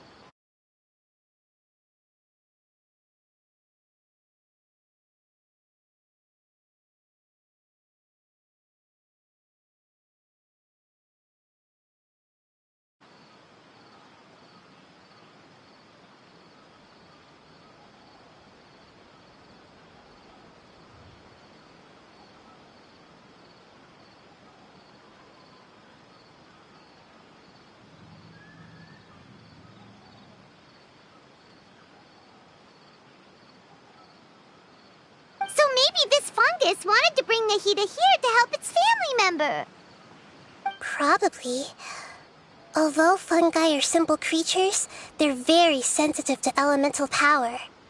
Maybe it noticed me on my way back and thought I'd be able to help. I'll take a look. I should be able to help if it's just a common illness. What is it, Nahida? Strange. Very strange. This fungus didn't develop from a spore. It's an elemental life form. Huh? An elemental life form? Yes. Although the fungi you normally see are capable of using elemental powers, they're merely borrowing elemental power from nature around them. As for this fungus, it has elemental power flowing through it. Definitely not anything like your typical fungus.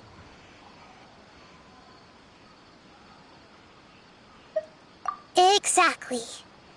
This is very interesting. I've never seen anything like it. So this is a first even for Nahida. But that's not all. There's a large void within its elemental power. The void is stopping the elemental power from flowing normally, which must be why it fainted. So do you think it'll wake up if we can fill the void? Yes, and I just so happen to be good at this sort of thing. I'll see what I can do right away.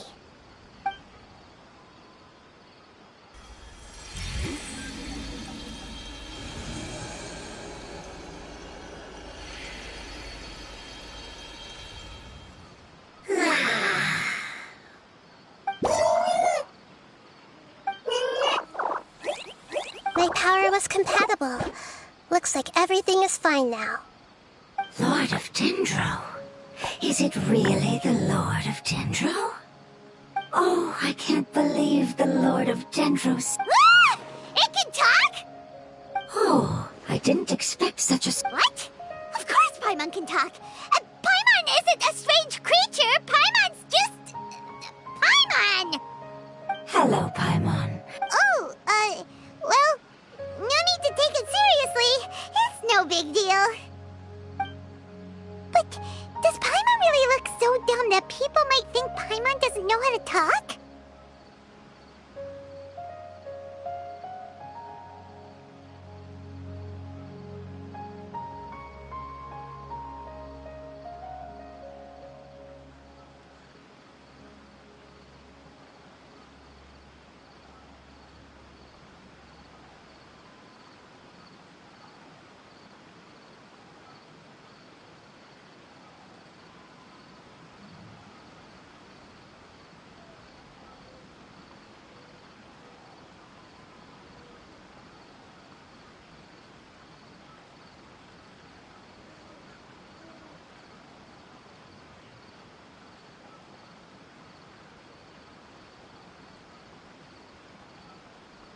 You misunderstand, Paimon.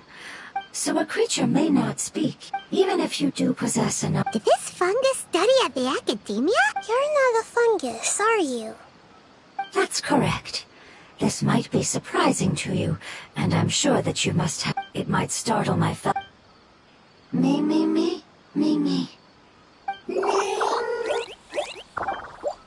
It says that it's very thankful for your help.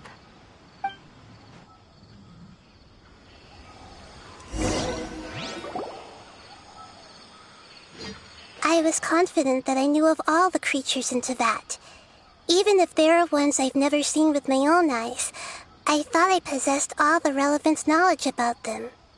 However, Even if I were to lay out the traits of all elemental life forms, you don't seem to match any of them.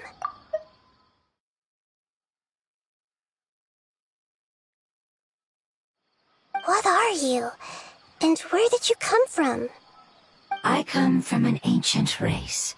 We have existed for a very long time. My home was filled until the apocalypse came and changed my home forever.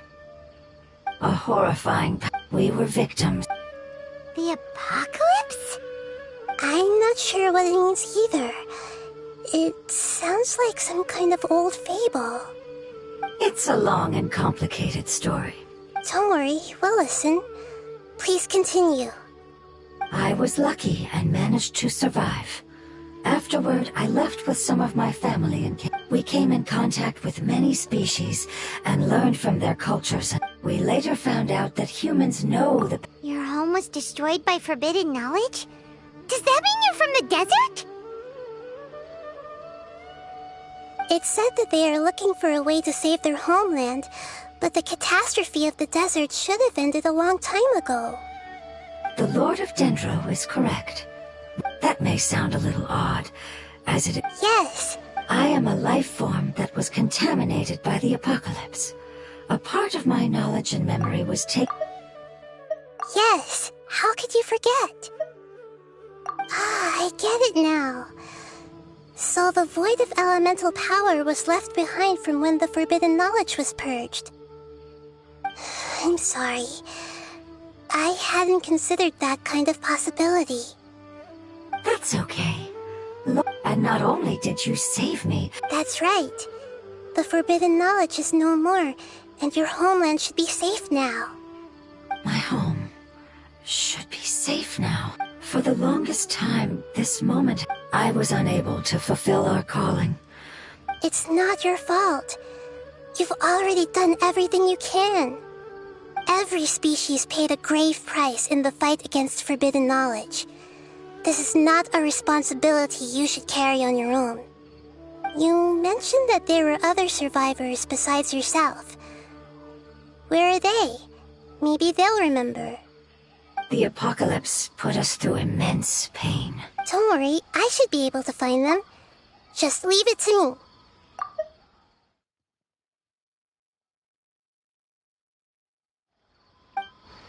My familiars will take the rainforest, and as for the city, there are a few nice kids who should be willing to help.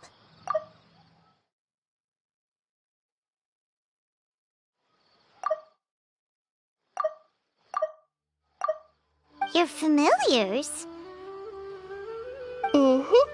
They're a group of lovely little creatures. They're just a bit timid around strangers. Give me a moment. I'll contact them right now.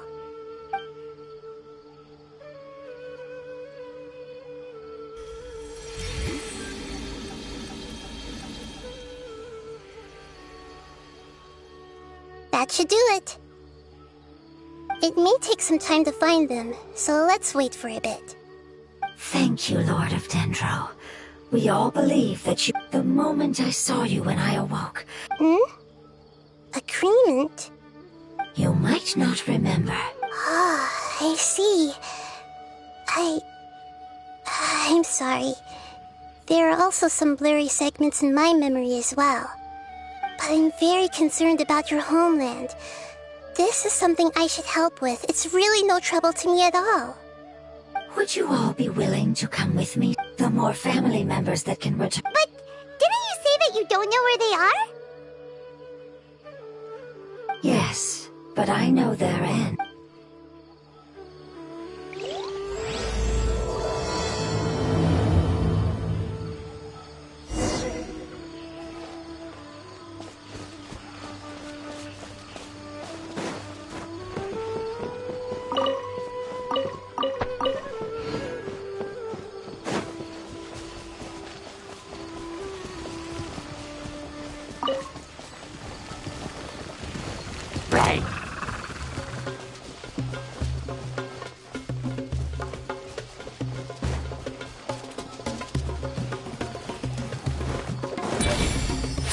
Hold that pose!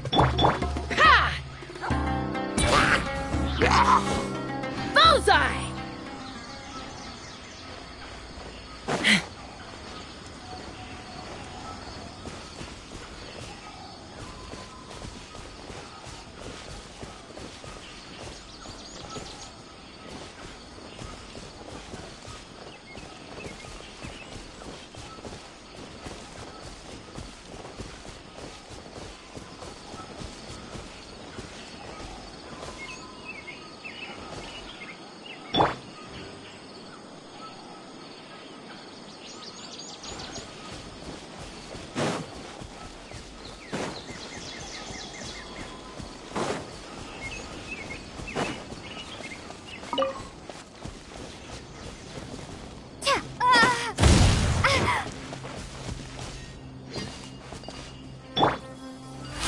hitting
Smile!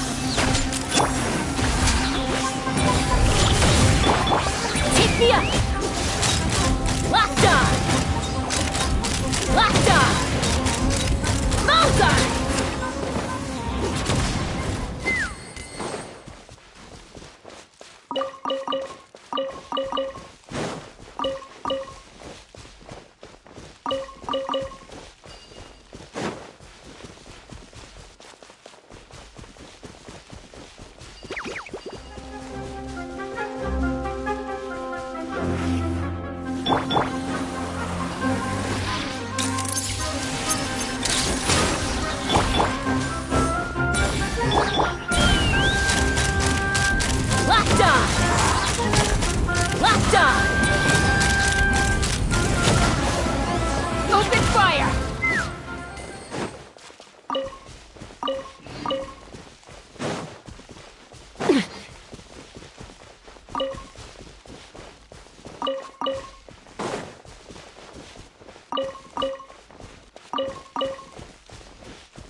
Breaking news! Safe.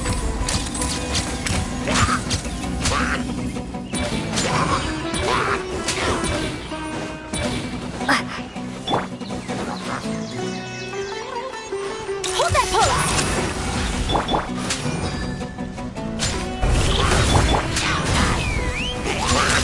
Open fire!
Hard-hitting exclusive!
Fighting the loot is often a cause of conflict, but luckily for you, I don't really need this stuff.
there's something that I'm very concerned about. Yes, I didn't mention it just now, but do you remember when I told you that the power in the crystal is very similar to mine, yet also different? The elemental power inside the crystal is completely identical to that of the fungus.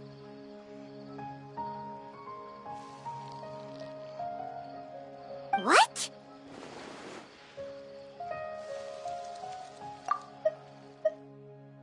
The elemental power inside the crystal is completely identical to that of the fungus.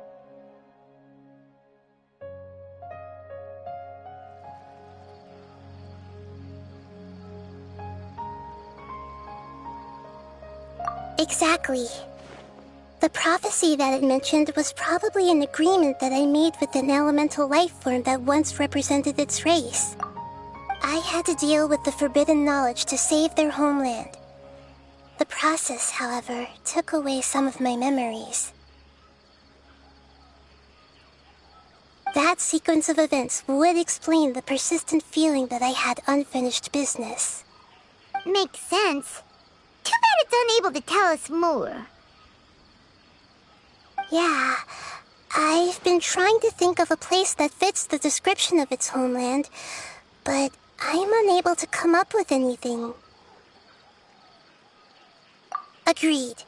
I really want to send them home, so they won't have to wander around anymore.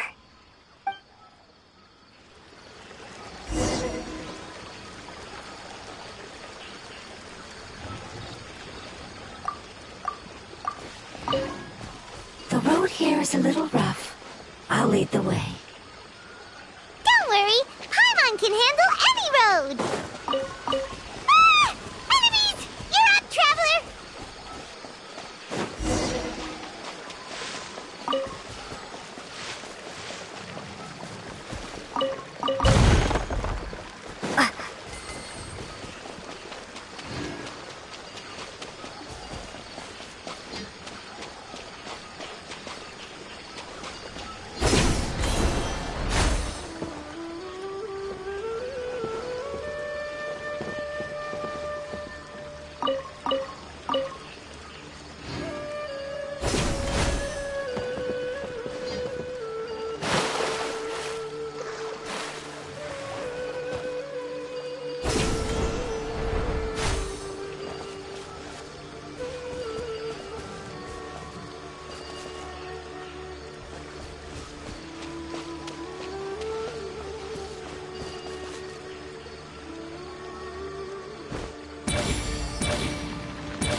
With the sun!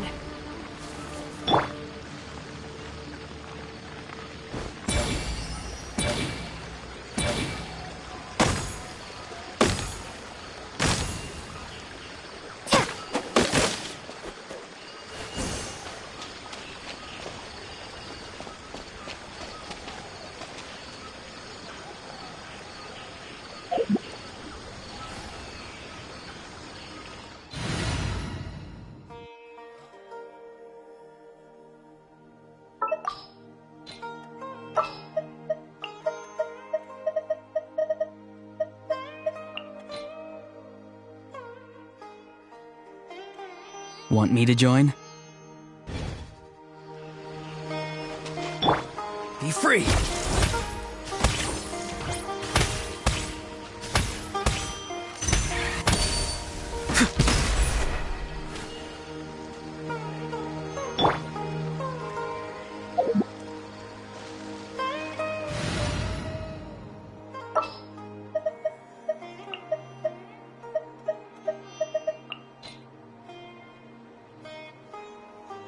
Who's our target this time?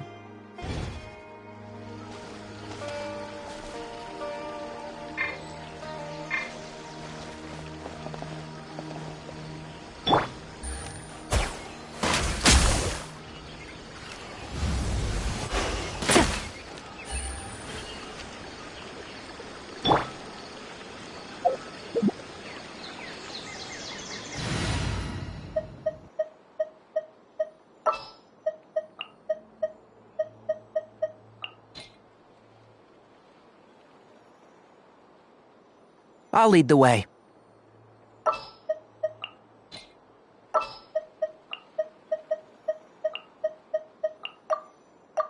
I'll lead the way.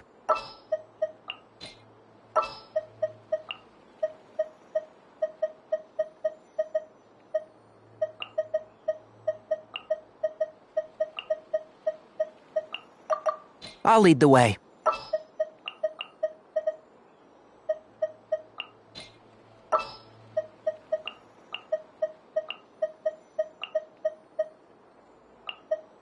I'll lead the way.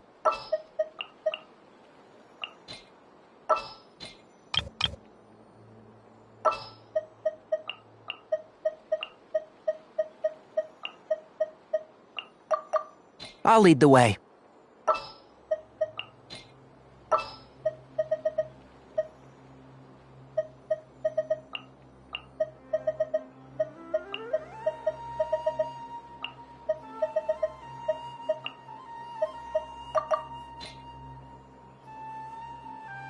I'll take care of this.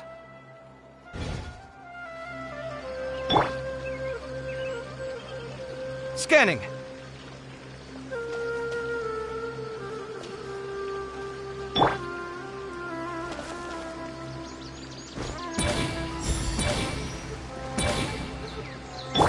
Site clear.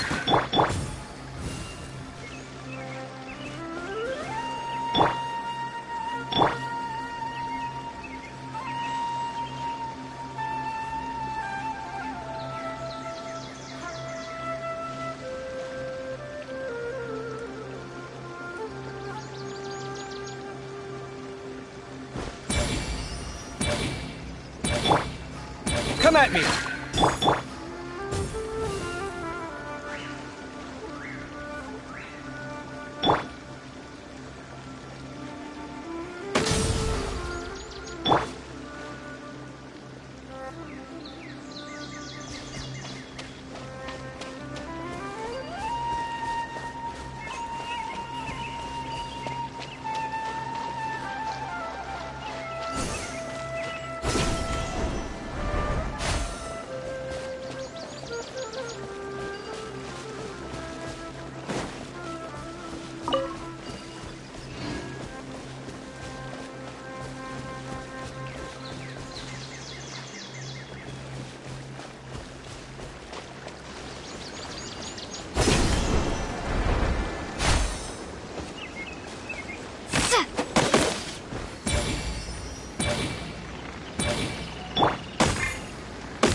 Site clear.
Where to?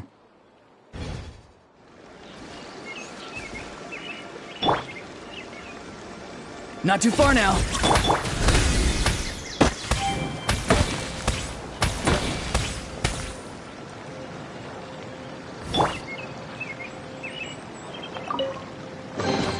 You can always tell which ones are ripe for the picking by the sound they make when you tap on them.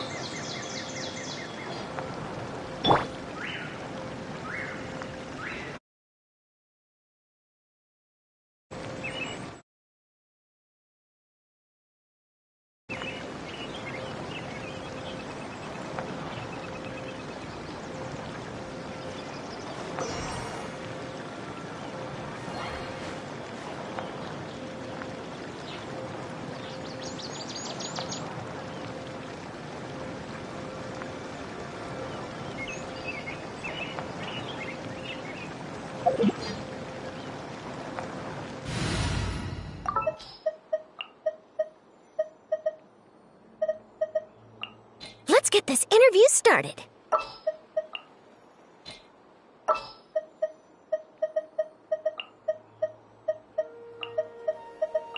What's the news?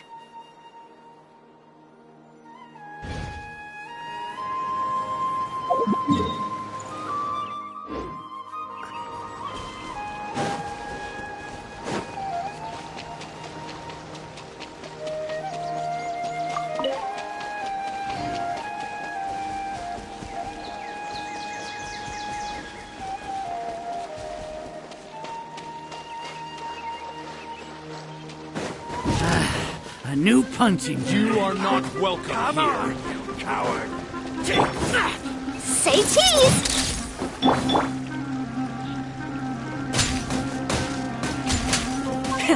Rev the engines! Let's fly! Locked on! You won this one. Amazing. Hey! Paimon has been meaning to ask.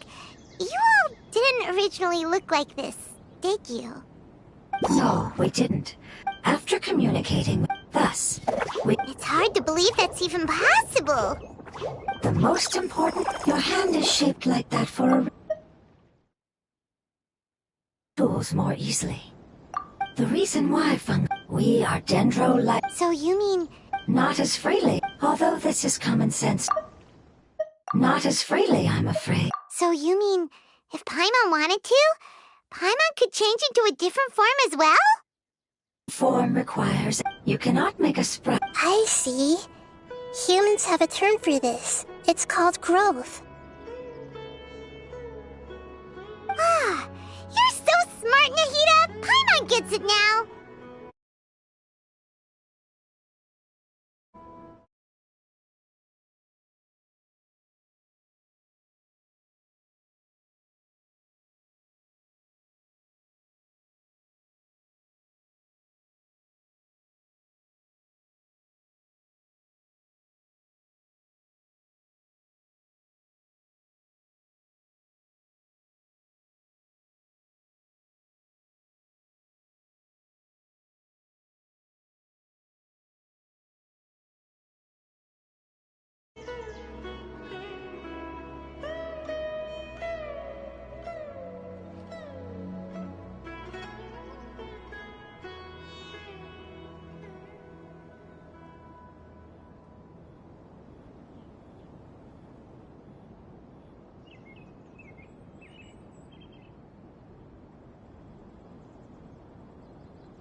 I see. A most beautiful word.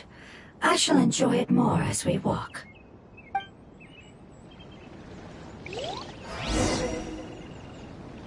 How much farther is it? We're about halfway there. You're doing great, Paimon. Do you need me to carry you on my back?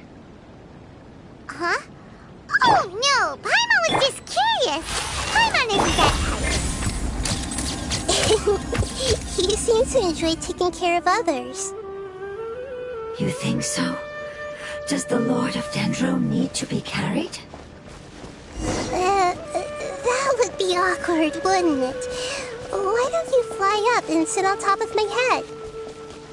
We can figure out who will carry who later! We have monsters here!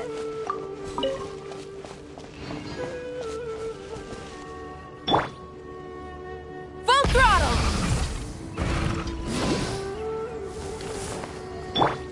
Hold that pose! Wrath from the skies!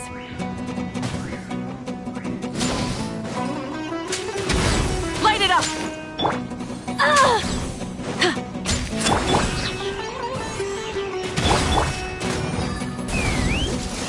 Locked on!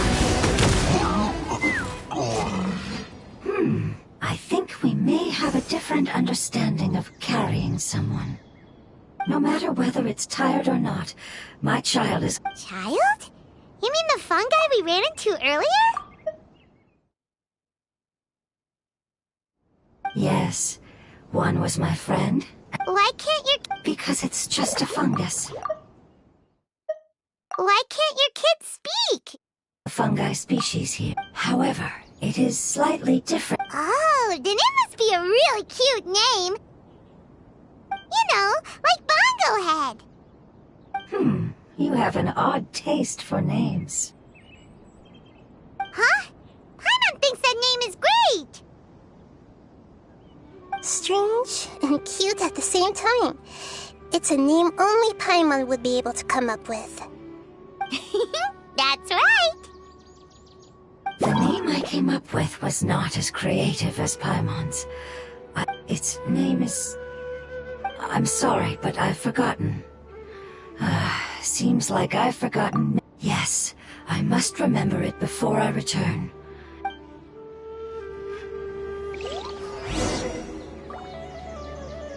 Yes, this way. We're almost there.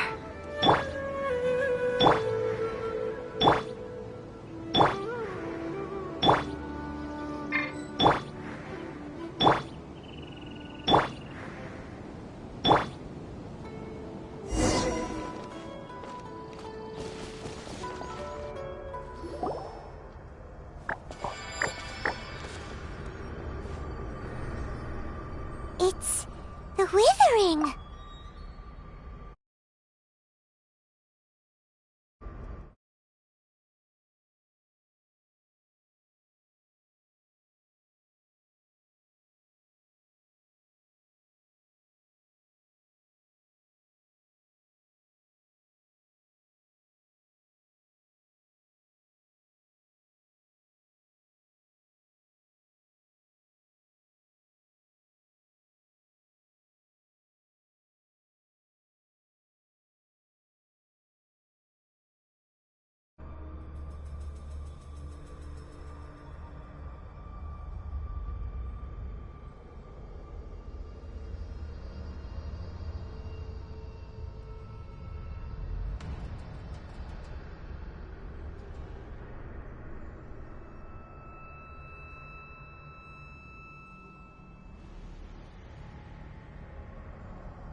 Yes, it's the last form we take. Paimon doesn't understand.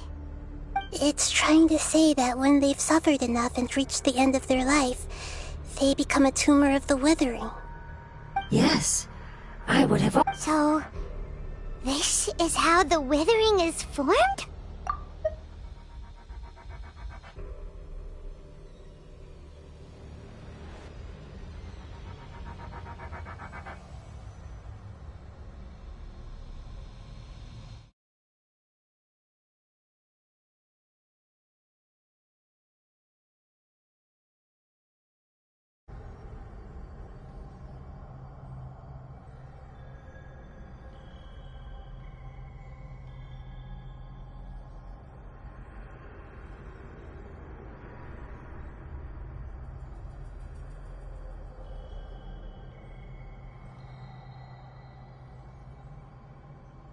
Previous research has revealed that forbidden knowledge is the root cause of the withering. But even if forbidden knowledge has been completely removed, its influence still remains, which is why the withering remains even after forbidden knowledge has disappeared. They've been tormented by forbidden knowledge for a long time. It's understandable that they will eventually become the withering. But what a sad and pitiful end. When I left my homeland, flowers like they grew they grew everywhere. But it's all right. After an adventure, But that would mean the effects. It's okay. But that would mean the effects of forbidden knowledge could have.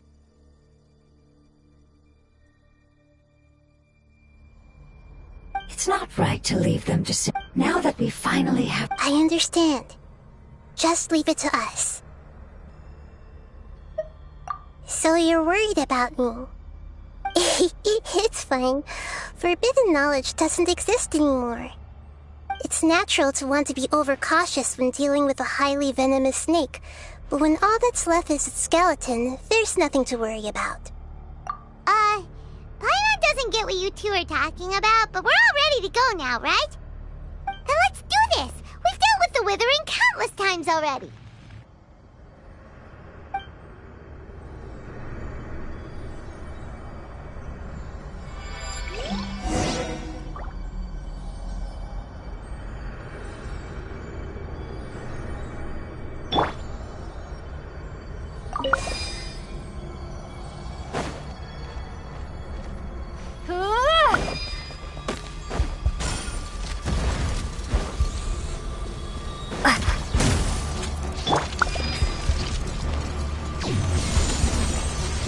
Everyone hold hands! Say cheese! Take me up! Locked on! Locked on! Locked on! Locked on! Fire in the hole!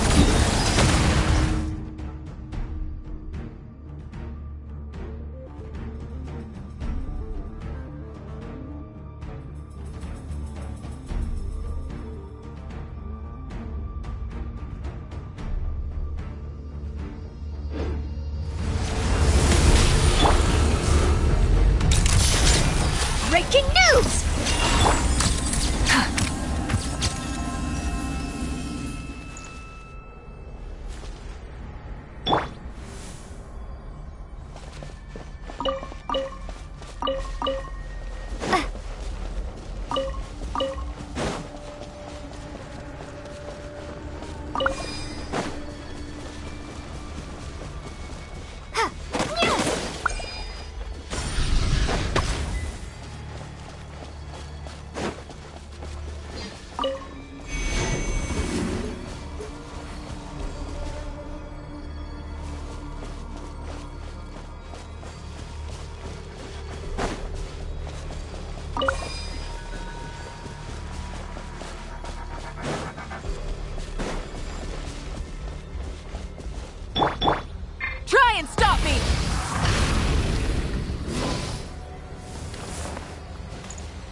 everything. Yeah,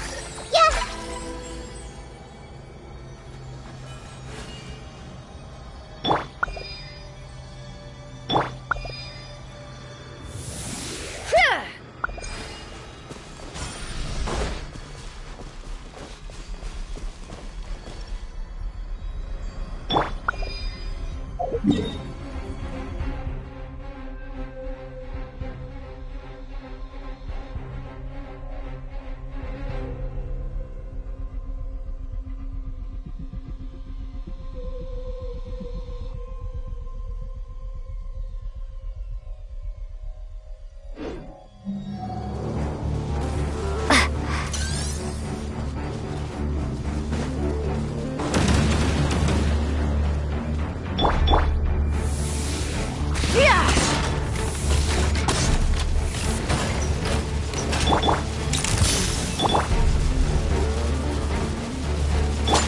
Light of the blazing sun!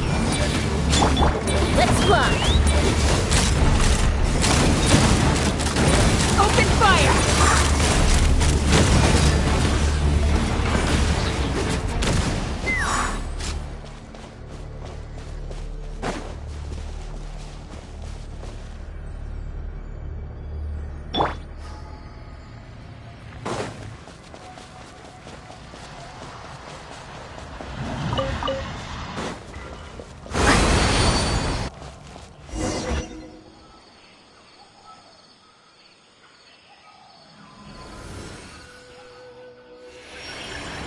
As I expected, it's the last of my kind that I'm aware of. So it wasn't able to make it to the end. I hope that you will be free of this pain after returning home. Just thinking about how many elemental life forms have turned into tumors of the withering makes Paimon sad.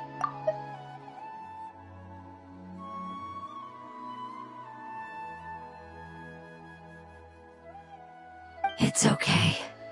As long as elemental power still exists, then we will still be around. An external form is but a gift of time.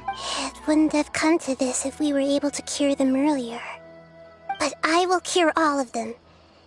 Even if it's just for the sake of the rainforest and all the life forms that live in it. Thank you, Lord of Dendro. It was a wise choice for us to place our trust in you and wait. Hold on. I think I got something.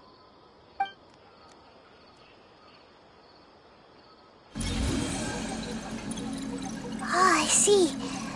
Okay, I understand. Thank you so much. So, they found a fungus that matches the description I gave them. It's currently unconscious. It must be in a similar situation as I was. We should hurry and go take a look. Okay, follow me.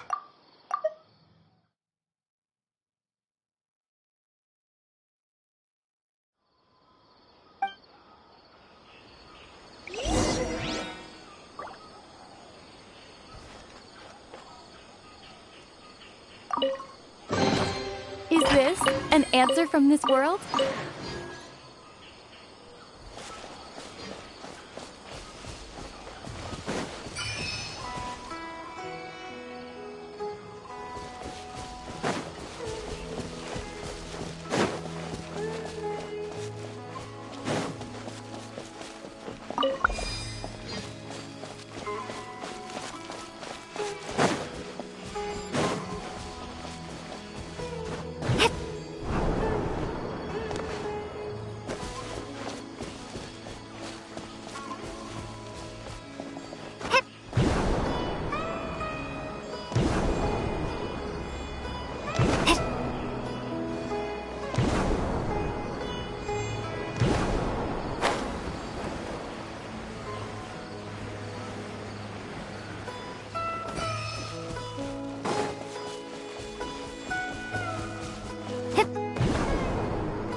You are not welcome. Good to me.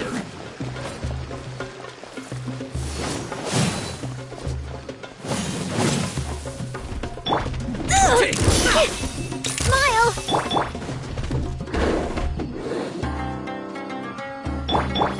Hard-hitting exclusive! Wrath from the skies! Ha!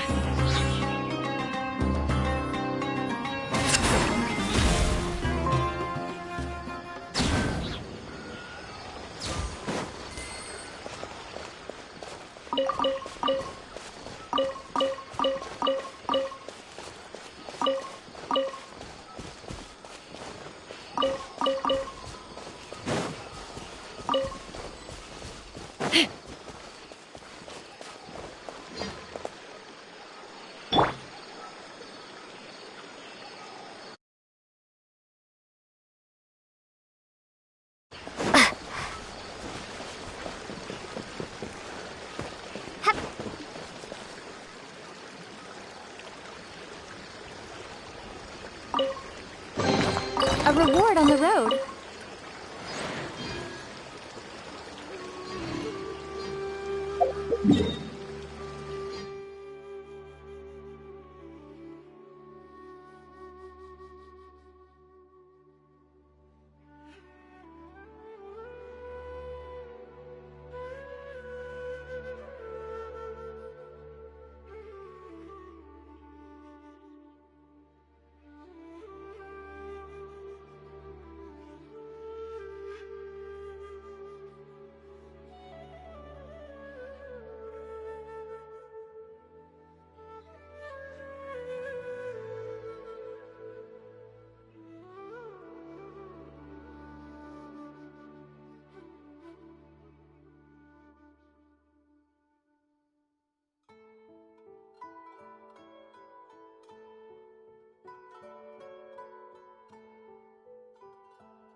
We're close now. It's just a little further inside. But there are so many fungi here. They're probably all ordinary fungi, right? Yeah, they won't be happy to see us. No fighting. These are all its family. Although we belong to different species, they can be reasonable, as long as we try to communicate. What should we do? You're the only one who can make it through, right? But you'll need Nahita's power if you want to save that fungus. I've got an idea. Can you teach me how to change into a fungus? You want to transform into a fungus? But we don't have time for growth. Nahita is a god. Changing into a fungus should be a piece of cake for her.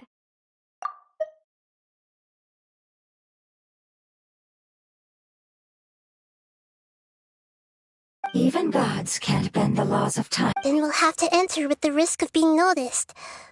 We may not be able to avoid a fight. But if spending some of my power will guarantee the safety of you and its family, then I'm willing to try. All right. You have great elemental power, so you may be able to do it. You will have to use power equal to that which is required to... I will lend you the relevant knowledge. Easier. All right, I'm ready. Changing into a fungus should be quite an interesting experience. Lord of Dendro, this is... As am I. I'm not joking at all. All right. Let's not get hung up here. If it's really possible to turn into a fungus, then why don't we give it a try now? Okay.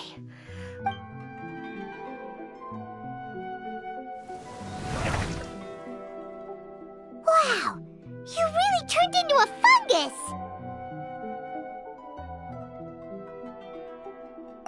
It's actually not too bad. My perspective in this form isn't much different from usual. The unconscious fungus is just below here. Can you all help me determine which one it is? Oh, how do we do that?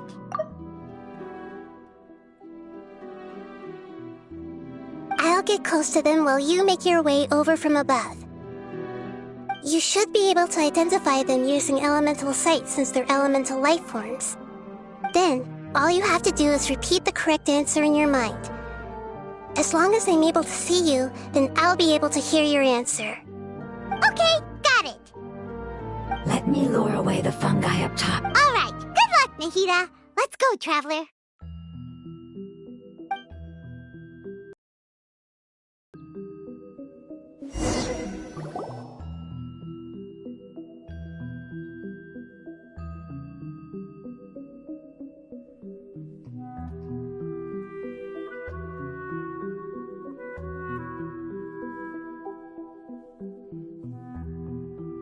There's a fungus on patrol in the center there. It looks pretty vigilant, so I'd better go around it.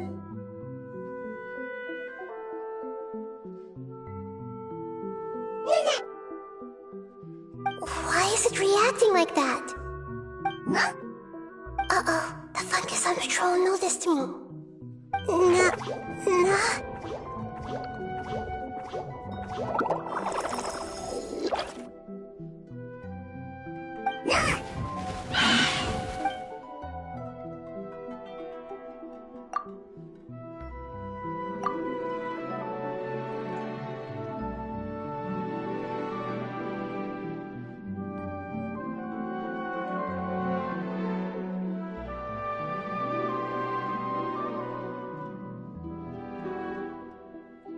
There's a fungus on patrol in the center there.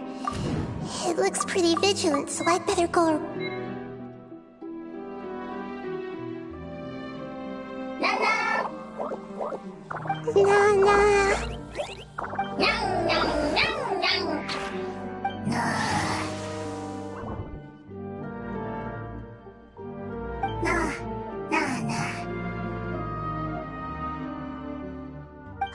It seems they didn't notice me. It seems that fungus won't be moving for the moment. I should hurry and make my way through.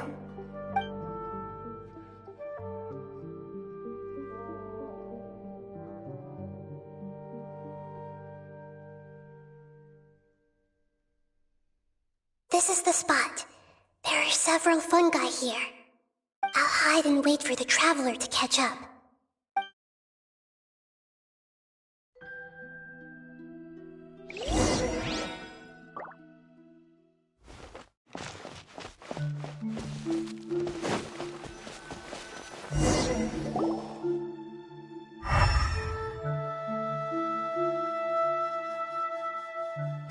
So this is the one. Understood.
Nahida?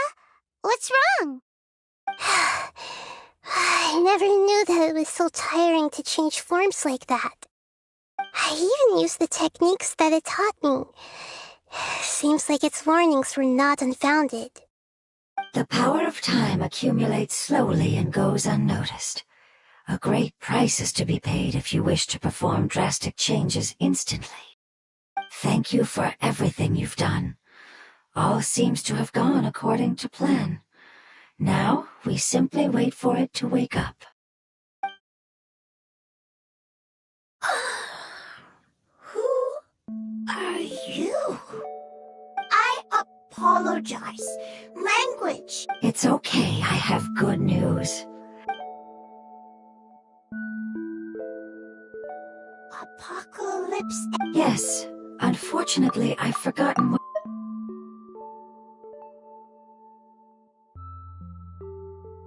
I remember. Really? That's great! Home, Dendro Dragon. Dendro Dragon. Ah, yes, the Dendro Dragon. I'm sorry, I just got so excited. I've probably never expressed such emotions before. Oh, wait a minute. Paimon's confused. Do you mean... Yes, they're both dragons, but Apep, the Dendro Dragon, has been around for longer and has accumulated dense elemental power.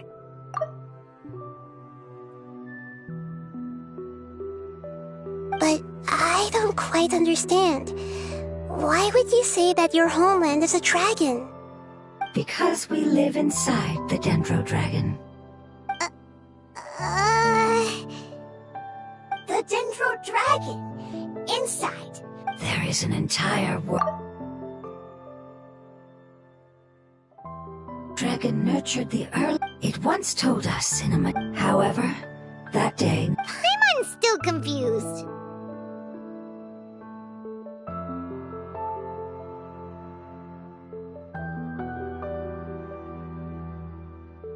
Yes, a very good... Wait, then if that's the case, doesn't that imply that Apep has also been contaminated by forbidden knowledge?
Yes, that is correct.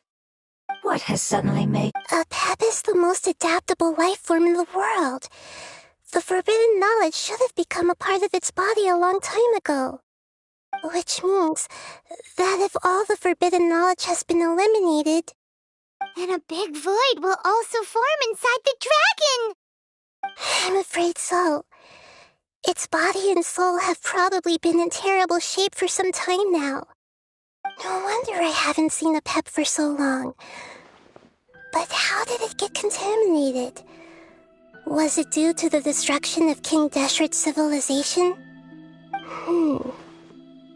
But anyway, Apep disappeared and has been gone ever since that time. It's been enduring unimaginable pain all the while. It's probably in pain as we speak. Yes! How could I have forgotten? If the Dendro Dragon fails to hang on, the elemental power inside it will no longer be able to maintain its form and will all be dispersed. Dendro elemental power of that concentration will cause the rainforest to overgrow.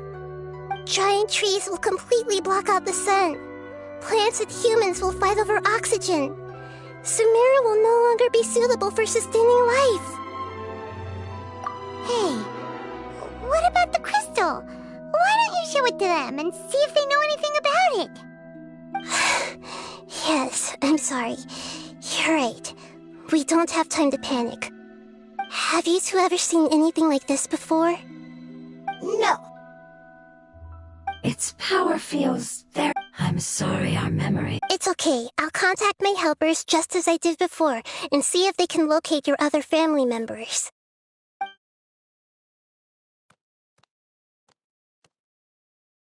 I'm counting on you all. Your info is crucial to us now.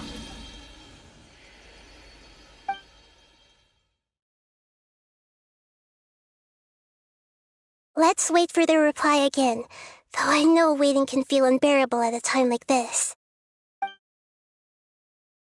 Thank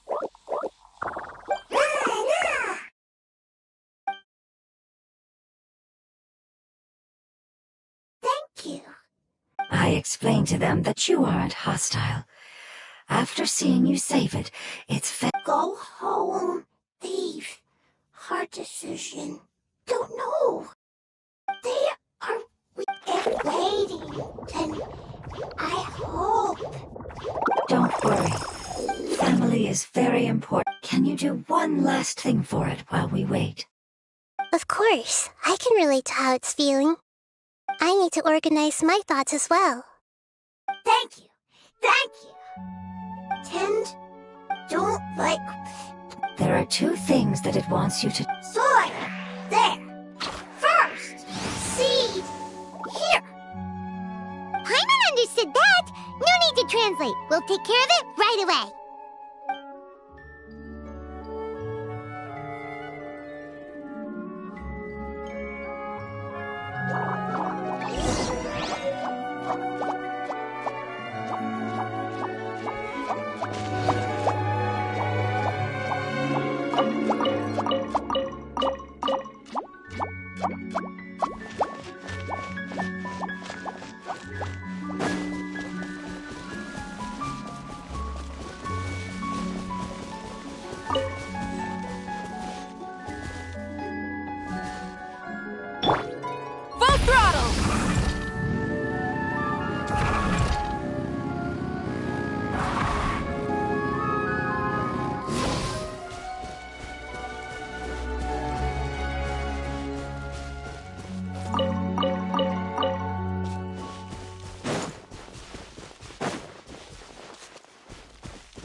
Perhaps we could take a walk by a riverbank or...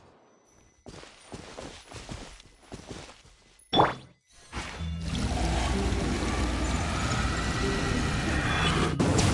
planted all the seeds! It's time to handle the invading plant life!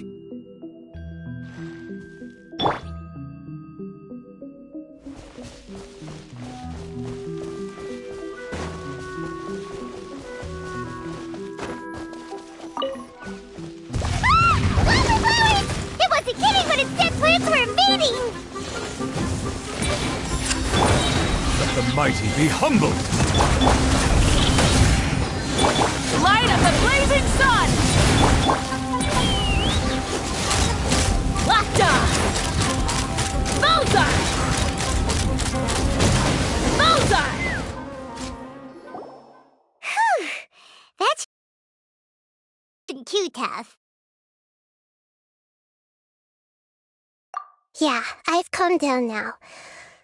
But it doesn't seem like there's too much we can do until we receive some new leads. Can you tell us about the Dendro Dragon? We don't know anything about it. Who is it? And what does it have to do with King Deshret? Well, the history of dragons starts from the very beginning of Tevat. Sumeru was Apep's territory. In those days, the lush rainforest covered the entire nation. Oh, so there was no desert back then? Not at first. That came when a giant spike fell from the sky, turning a huge section of the rainforest into sand. In an attempt to adapt to its new environment, Apep changed color from the emerald green of the forest to the yellow of the sand. No wonder those two elemental life forms are always talking about the importance of adapting. Apep has always seen itself as the master of Sumeru and has refused to recognize the new order that was established. Even now, it probably still holds great hostility toward the gods. However, powerless against the power in the sky, and then the forbidden knowledge many millennia later, it's been unable to stir up any trouble.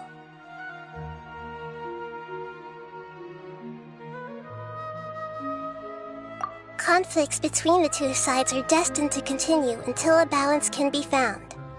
As far as I know, Apep had been slumbering in the desert, and King Deshret had taken a great interest in it.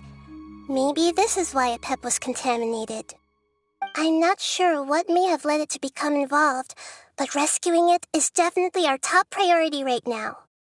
The crystal that I have in my possession is probably the key that links the two matters together.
What's the news?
Thank you.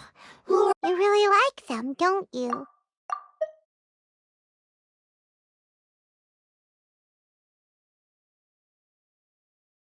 family. Like, do you not like... that's not what Paimon meant. It's... Does that matter? Family likes... Paimon doesn't quite understand. What it's trying to say is that you place importance. These are all things that... Oh, Paimon gets it now.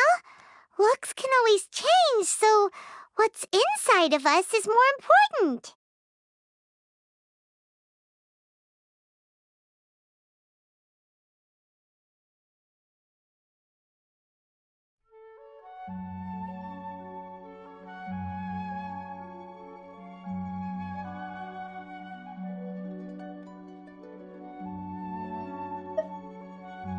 Paimon would still follow you around. Wait, would you not be able to recognize Paimon?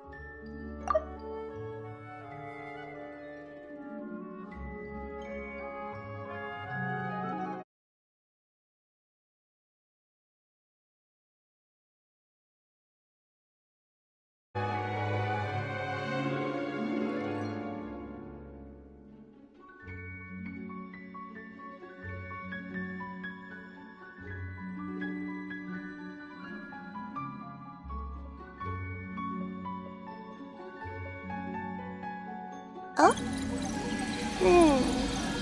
Understood. Thank you. Still nothing new from the forest. Seems like we won't be able to find your other family members for now.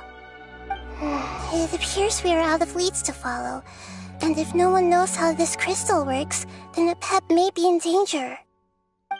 Sorry. It's okay. It isn't your fault. I don't think it's a coincidence that neither of you can remember anything about the crystal. Maybe it's because the crystal has a very close connection to forbidden knowledge, which causes memories of it to be unclear. And if that's the case, finding the other fungi still wouldn't help us at all. The crystal and Lord of Dendro. I do. What about it? The prophecy is a story that connects events of the past, the rest of the family. Preserving the apocalypse? Do you mean that there's still some that hasn't been eliminated? That's not very likely. The power of Irminsul covers every inch of the land.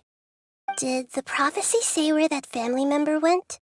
To the limitless depths east of Sumeru, a murky place that no one can return from. Yeah, that must be the chasm, right? But what is it doing there?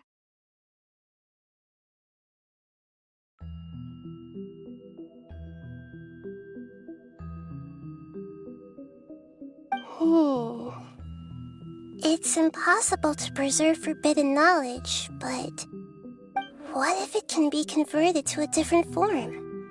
I'm sorry if I'm suddenly not making any sense. However, I do think it's possible. Follow me.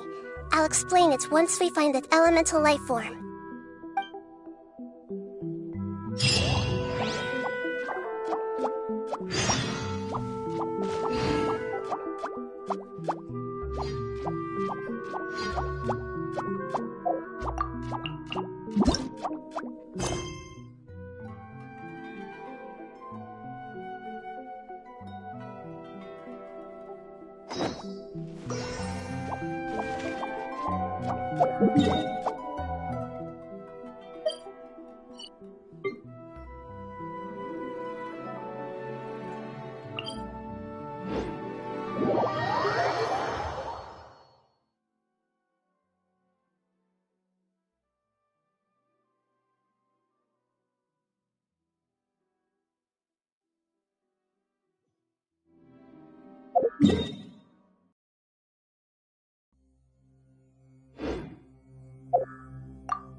So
that elemental life form came all the way here on its own and spent a long time by itself?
Wouldn't it already have become the Withering like the others? There is a chance that it could avoid that end, using the power of something here. I'm referring to what was used to fight against the Abyss. It once repaired the rifts of Tevat long ago.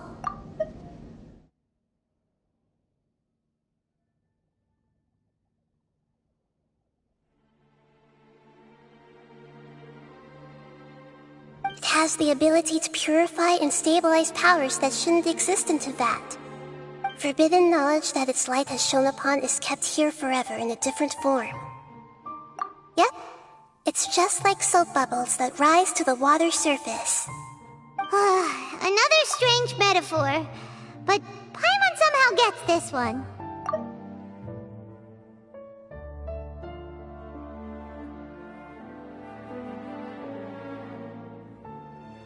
What the Lord of Dendro means? Yes, and it shouldn't be far from here. Let's go and take a look.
we finally managed to rescue it. It should be the life form from the prophecy. That light.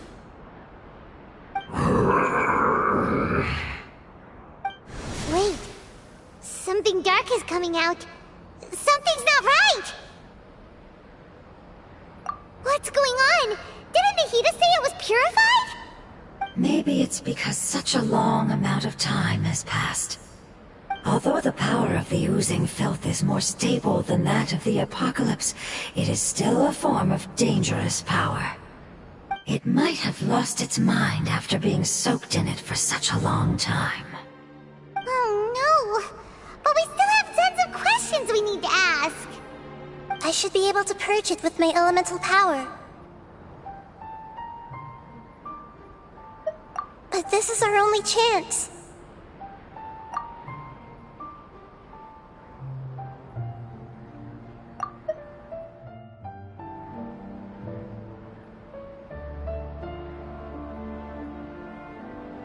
Traveler!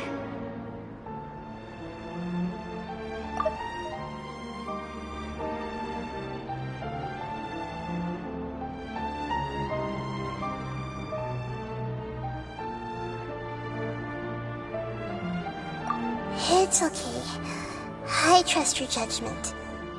I was being a little hasty myself. Let's...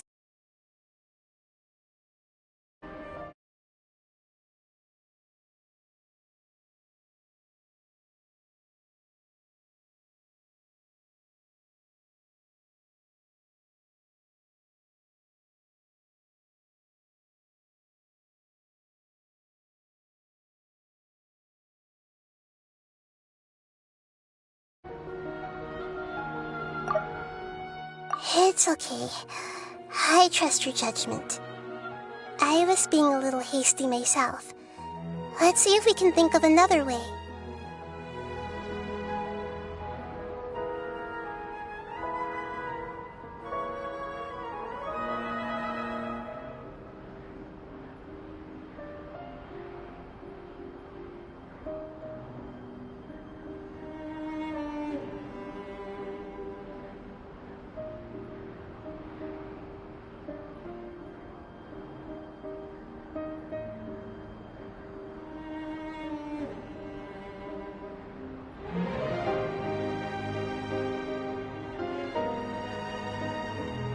Oh, yeah!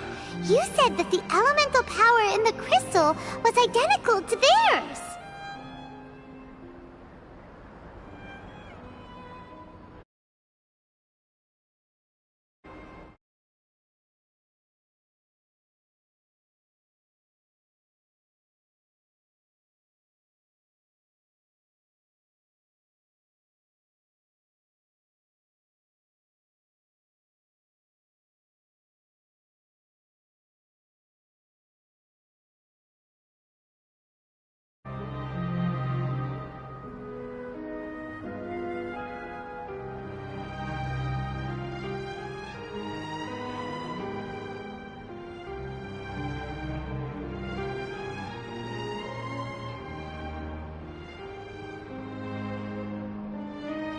You want to use its power, but... The Lord of Dendro seems hesitant.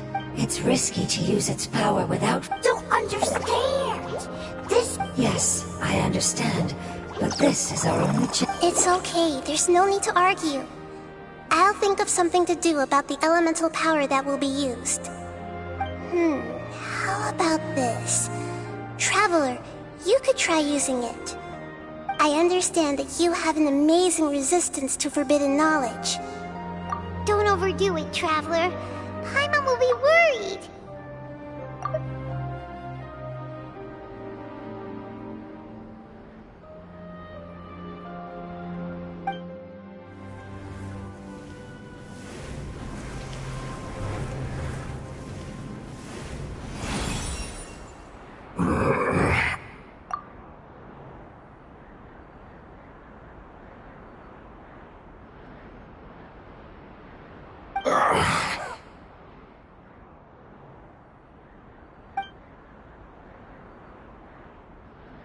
of Dendro, and you others. Yay! Looks like it worked! The Lord of Dendro, here in person. Wait, did you get smaller again? I'm sorry. That portion of my memory is highly unreliable at the moment. I can't seem to remember who you are. That sounds about right. After all, the purpose... You once said that the apocalypse will be completely... Even you couldn't promise that you'd remember our agreement after... However, you are definitely someone who stays true to your word. My You and I made the agreement? Yes, you used your power to protect me. That is the reason why I was able to survive here.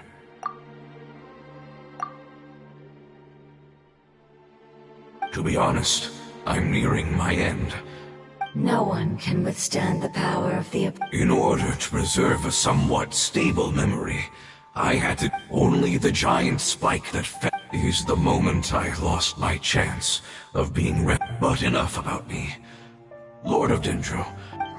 I understand, and I'm sorry, but... Can you please tell me what this is?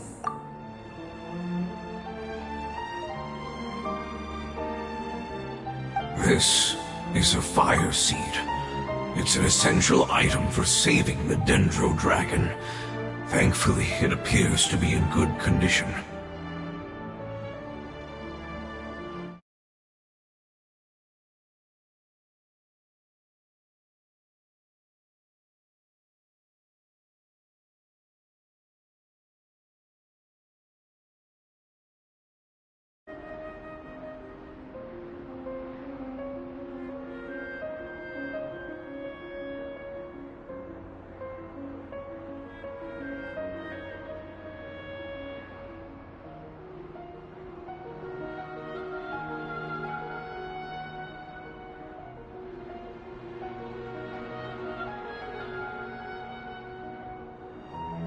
The Lord of Dendro and our people create the Dendro Dragon, however, and as a result...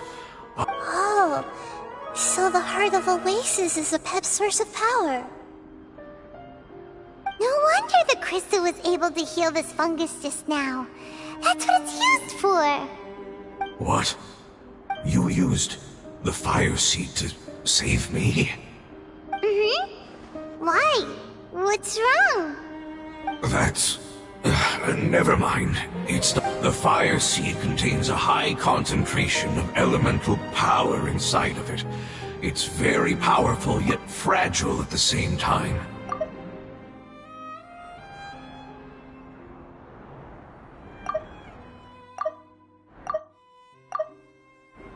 It is not stable in its current form.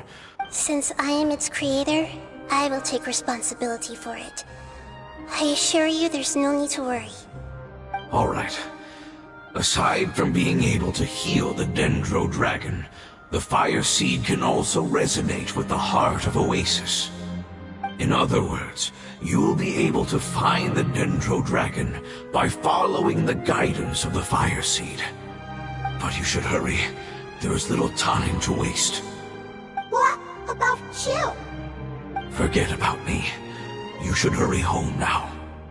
Everyone is returning home, including you. As I told you, I've already lost my chance to be saved by the Lord of Dendro. Lord of Dendro, I thank you for coming to find me, and for being willing to save the Dendro Dragon. Our past has been saved, and our future has been ensured. It's enough for me, just knowing that they will return home. Hey, wait! It turned into oozing filth. Can you use the Lumen Stone once more? I can still feel its elemental power. Please, of all of us, it deserves the chance to return home the most.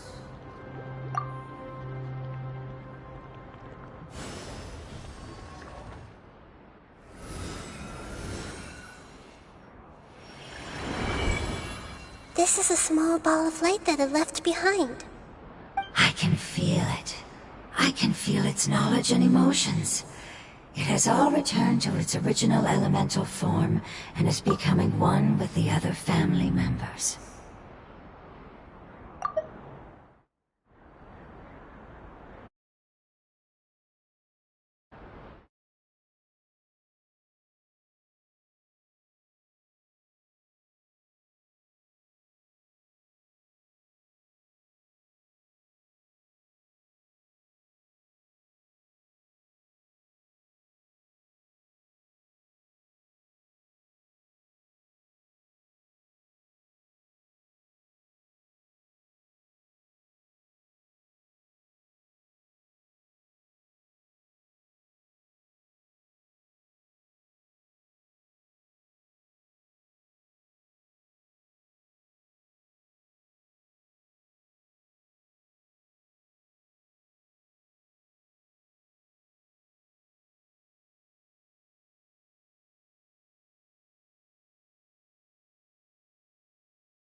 Do not be sad, my friends. Its wish has come true, and it's very happy right now. Because its external form doesn't matter, right?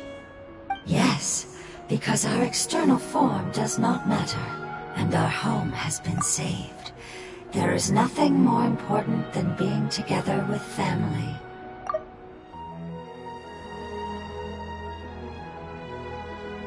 Let's go! Home.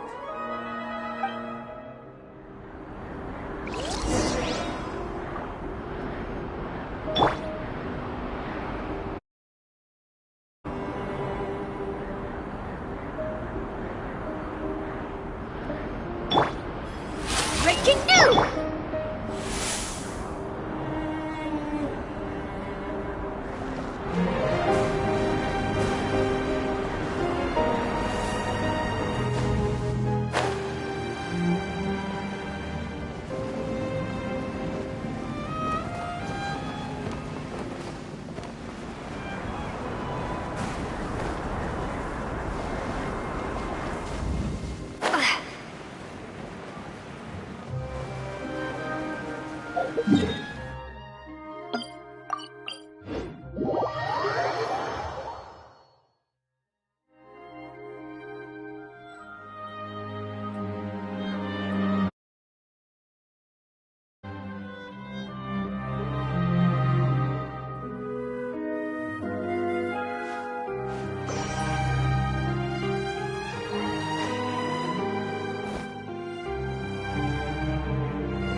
It's not much further. Follow me, we're close now.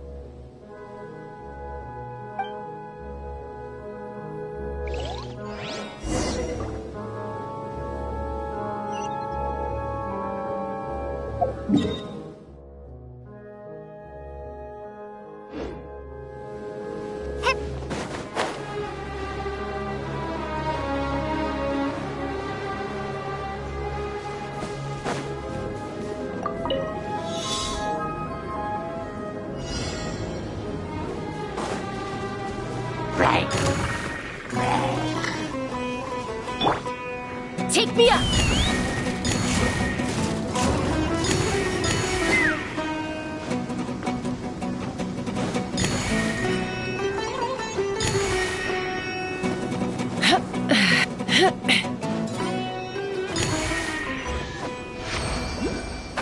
I can feel its power lingering and shifting around us. Sometimes it feels distant, but other times it seems close. This is its way of warning us. It has already noticed our presence. Say cheese! Ha! Locked on!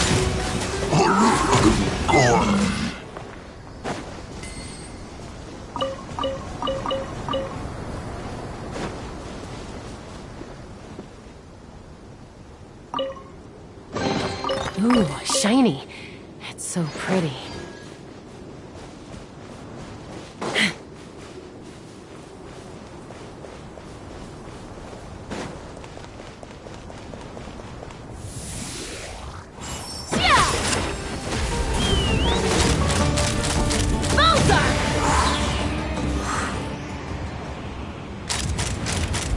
Open fire!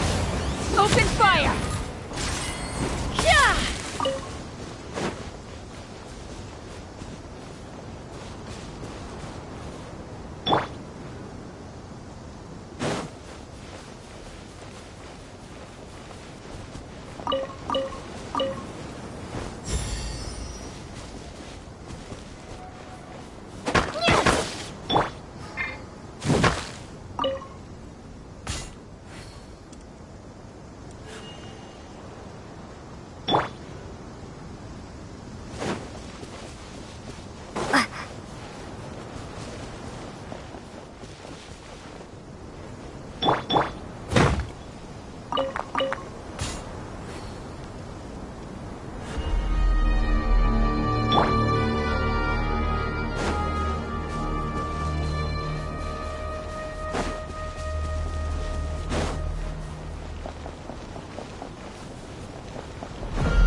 We won't be able to see anything if we keep going that way.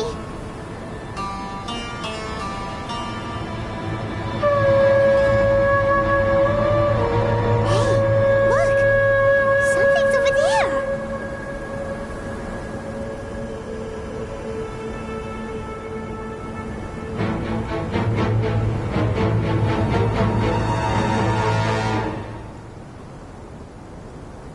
found it. Apep, the Dendro Dragon.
I knew it would be big, but not that big! Puny god, puny human, leave my domain. Frail life forms like you cannot survive in the endless sands of the desert. Apep, we're here to save you.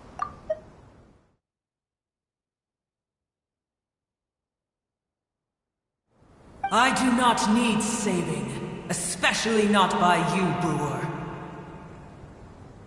You are no different from Amun. Both of you have only existed for a fraction of what you know as time.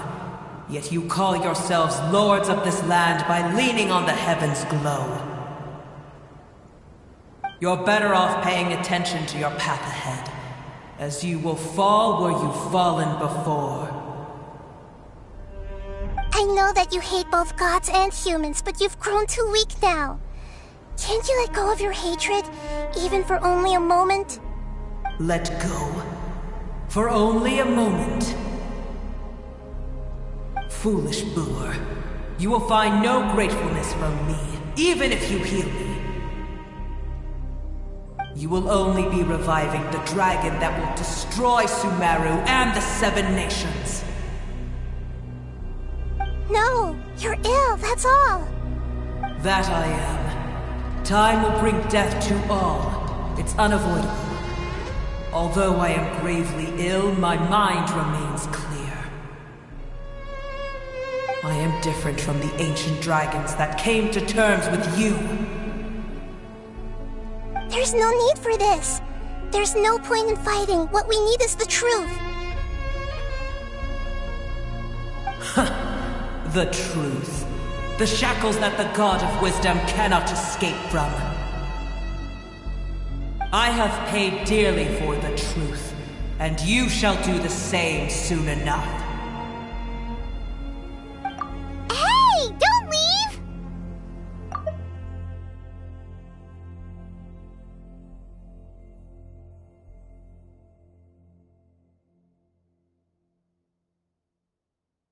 Careful! Something's coming! Ah! What is that? Paimon's never seen death before! It's our family. Huh? They're your family too? But they don't look anything like fungi. External form not important. The composition of their element. Is this what they've become after experiencing the apocalypse? This is also a form of adaptation. They've gradually taken this form in order to... Is there any way to avoid fighting them? Hey! Can you guys talk? We're here to rescue you!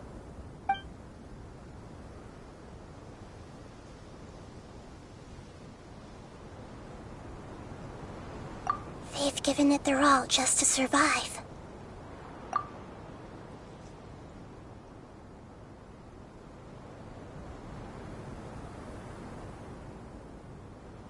They're being drawn by the fire seed. All that remains are the instincts to survive and... So this is the result of forbidden knowledge. Would our world become the same if forbidden knowledge was allowed to rampage across Teyvat?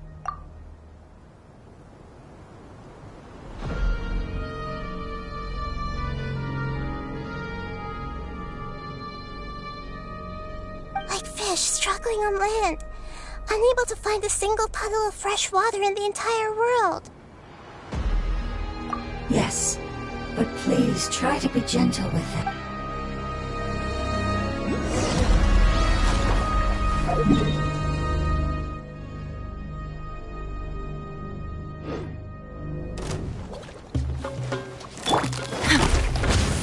Hold that pose!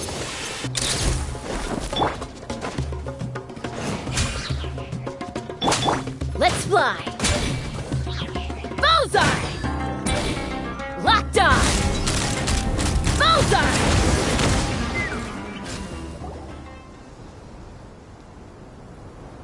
Paimon thinks they used up all their strength. They don't seem aggressive anymore. They want to go home. Yes, it was never their intention to leave the Dendro Dragon. Is there a way to make them revert to their elemental form? Years of torment is what turned them into their current state. Their external form has become their shackles.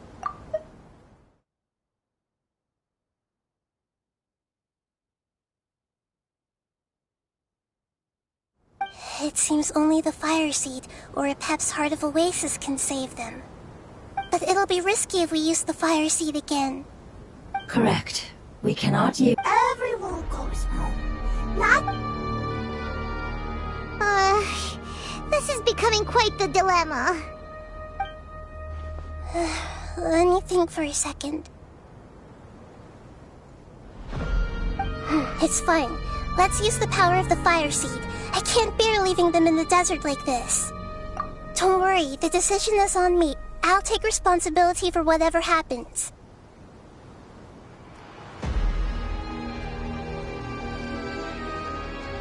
It won't require much elemental power. I'm just worried that it'll become unstable. But as long as I use my elemental power to stabilize it a little, it shouldn't be a problem. Thank you. Sorry. Stubborn. Thank you, Lord of Dendro. Returning home is the most important thing to you. I've come to understand that during our travels. I'm not doing this just to protect you, but also because I hope to use you and your experience and try speaking to a pep again.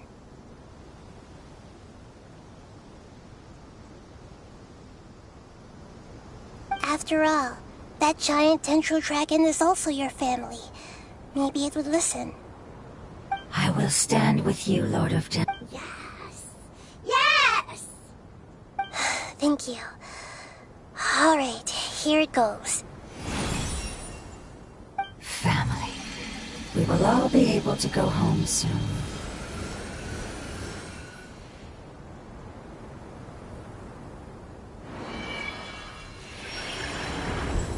Whoa, it's shining now. Endless amounts of knowledge and emotions are moving inside of me. They're all very excited. To imagine such growth... It's because you're carrying everyone's hopes and dreams.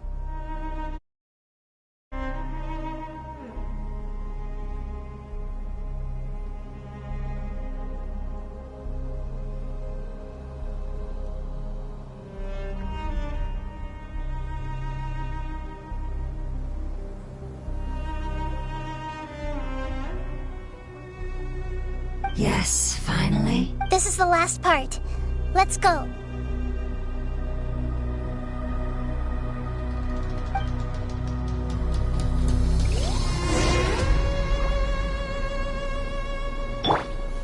Truth bomb!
Say cheese!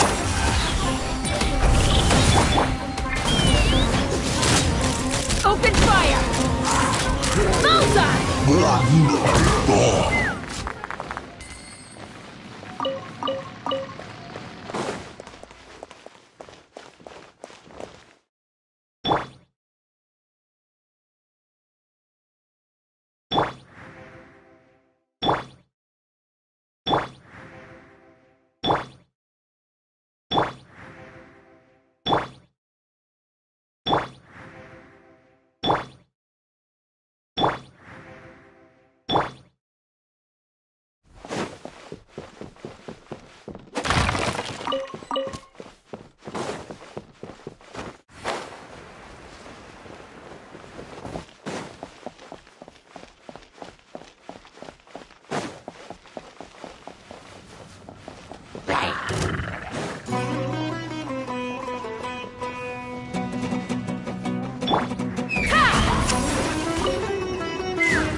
Breaking news!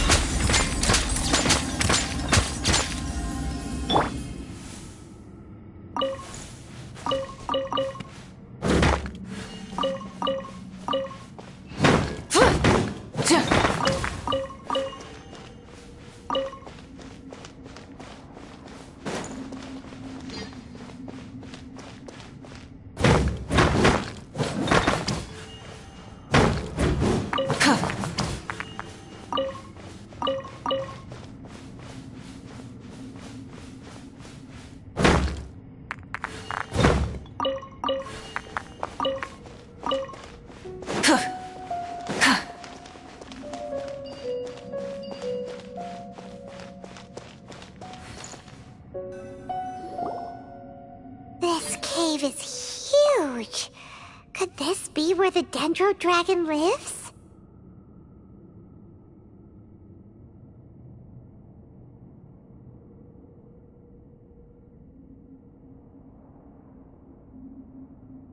Yeah, who knows what's inside that cave? Our goal is not only to find the dragon, but to also enter the world inside of it.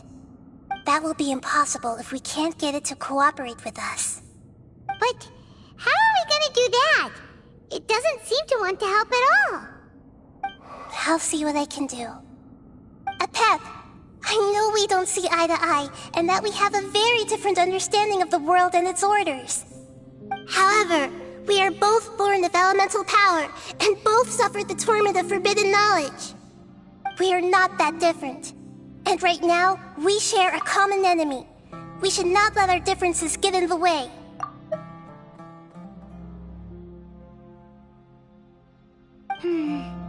Wonder if the Dendro Dragon's even willing to listen. I don't care about what you believe in, who you hate, or what you've done in the name of hatred. Nor do I expect you to be grateful. I'm here to save both you and your people. My people. They've been searching for a way to save you ever since they left their homeland. They yearn for a chance to return home. And now that everything is over, all the hatred that you harbor has lost its meaning. Rather than continuing to fight, you should consider the life you've produced. No response. Your eagerness to survive means that you haven't given up on that world yet. If you claim to know so much more than I, then why don't you truly think about why you want to survive? And why you're so vengeful?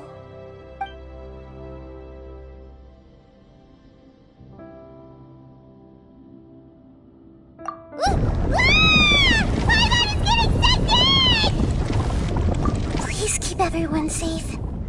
And send us to the homeland.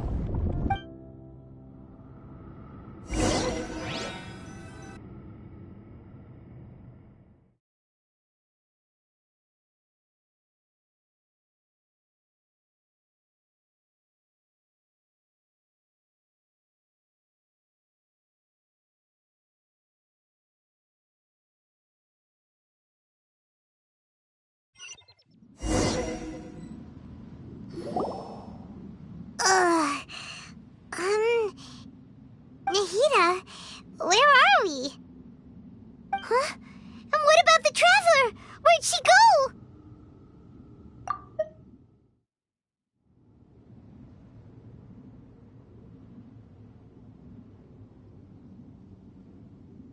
I was only able to ensure that we made it here safely.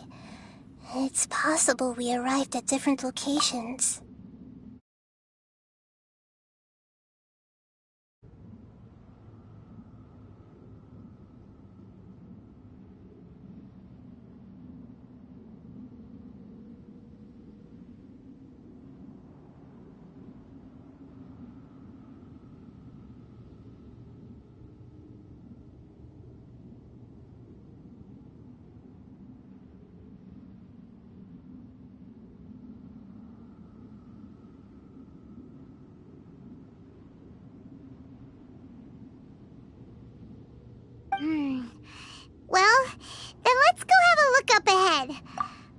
Paimon's feeling really worried. Well, then let's go have a look up ahead. Paimon's feeling really worried.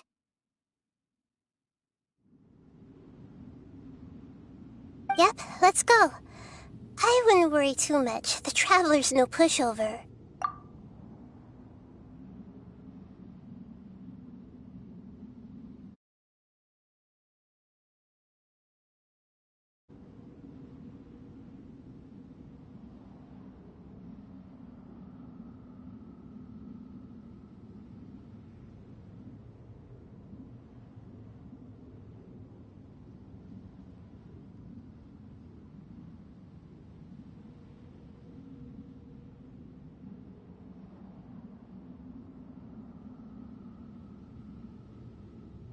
Paimon knows that. It's just that Paimon isn't used to not having the Traveler around. Let's hurry. She might be just up ahead.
What's that?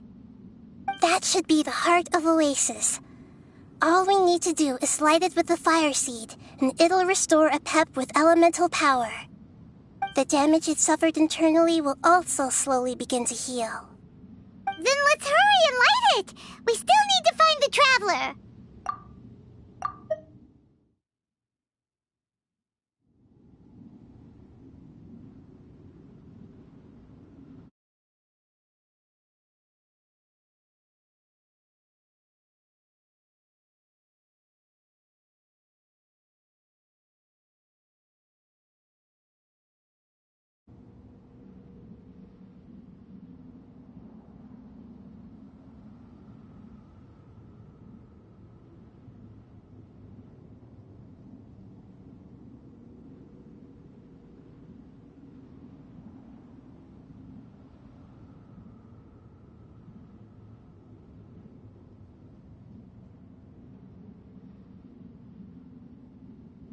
Alright, hang on.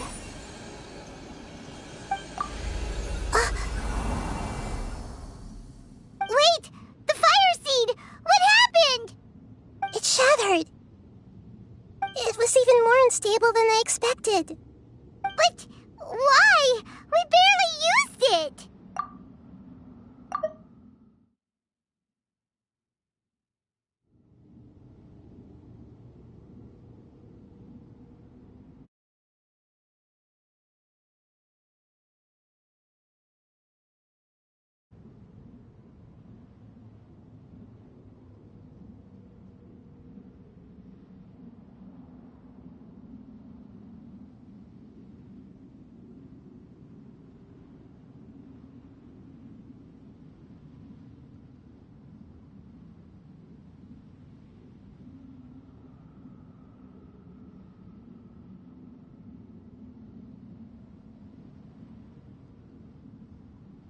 I'm not sure.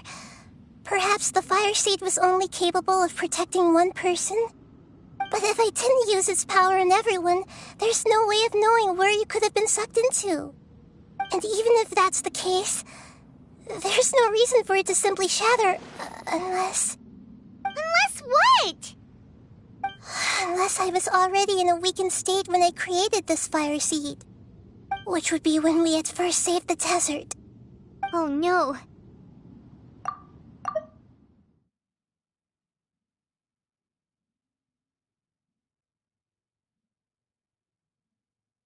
Wait, let's put that aside for a moment. If the fire seed has shattered, wouldn't that mean we came all this way for nothing? Oh, do you know what we should do now, Nahida? Oh, come on, Paimon, think!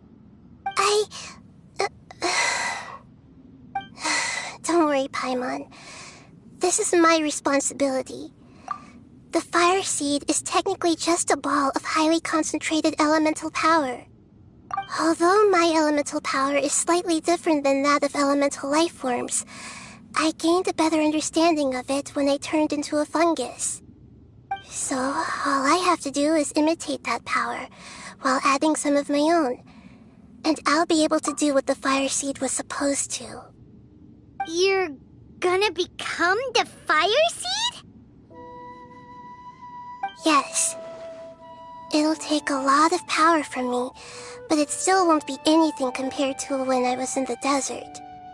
I might, however, become even smaller. What happens if you keep getting smaller? I'll become a blade of grass or a twig.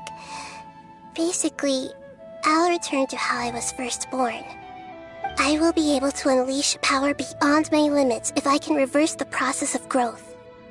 But you'll lose everything. You'll not only lose your appearance, but you'll lose your emotions, memories, and who knows what else?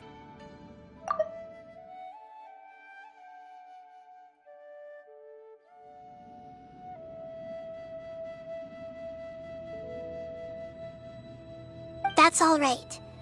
None of that matters compared to the dangers that Apep is facing right now.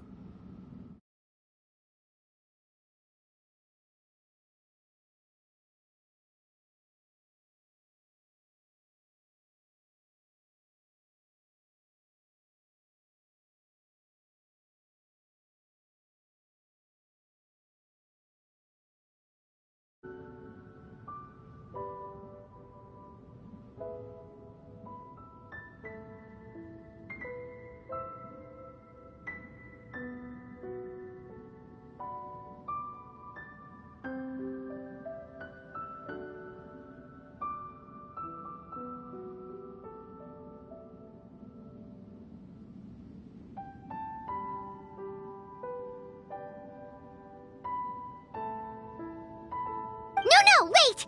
There has to be another way. Besides, what will Sumeru do if you turn into a twig?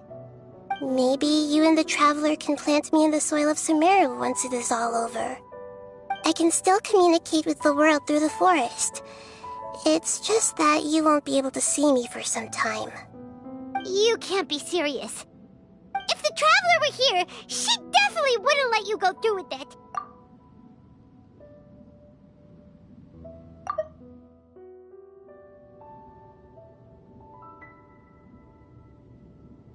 If we knew this was how you were going to take responsibility, then we never would have agreed in the first place! I'm sorry, Paimon, but we're out of options. Not all eagles who have fallen to the ground can soar in the sky once again. But if no risks are taken, then the eagle will be grounded forever.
but not by the Lord of Dendro.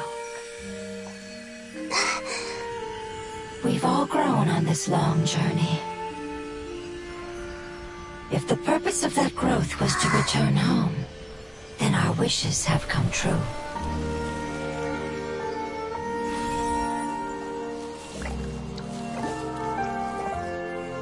Would you lend us your power? You knew it would come to this. All the knowledge, language, and emotions that you have learned will be reverted into pure elemental energy. In your new homeland, nothing of who you were will remain. You won't be remembered by anyone. Is that truly the return you've always dreamed of? Lord of Dendro, don't be sad.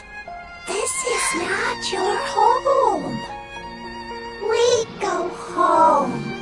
Lord of Dendro should also go home.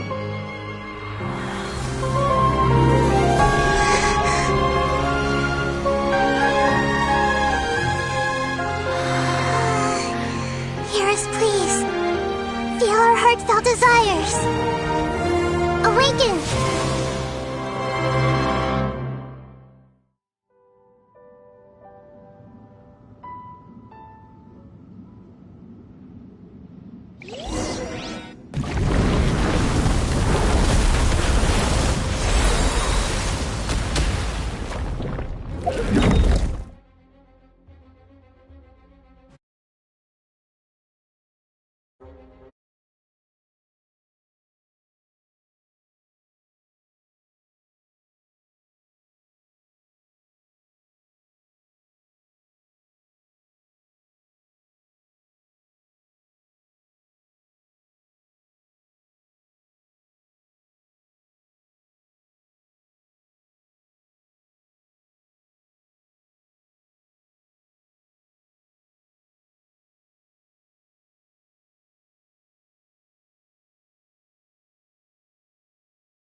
To imagine such growth could be achieved in such a short period of time. It's because you're carrying everyone's hopes and dreams. Yes, finally, we can go home.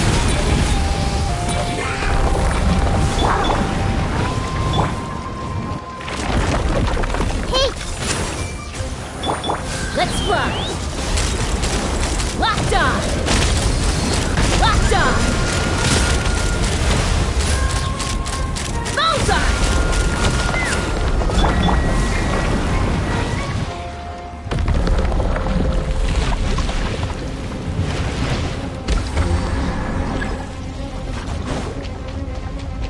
Thank you for protecting me with your elemental power. Goodbye. We may never meet again.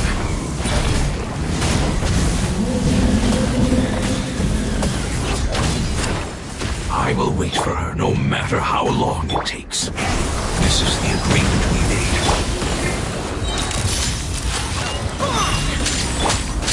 The Temple of Wisdom!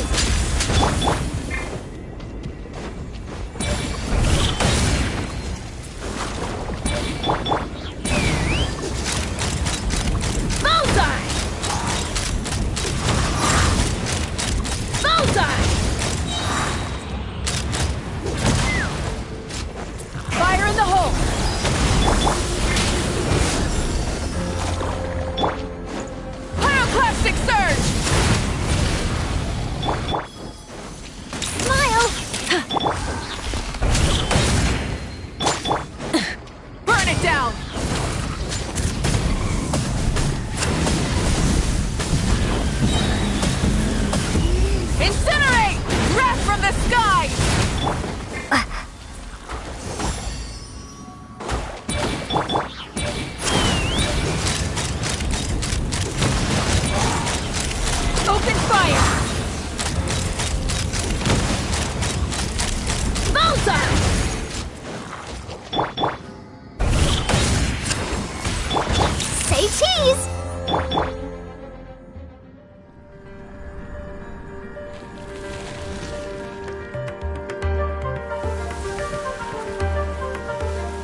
that your form didn't matter, right? Then let us know that you're alright.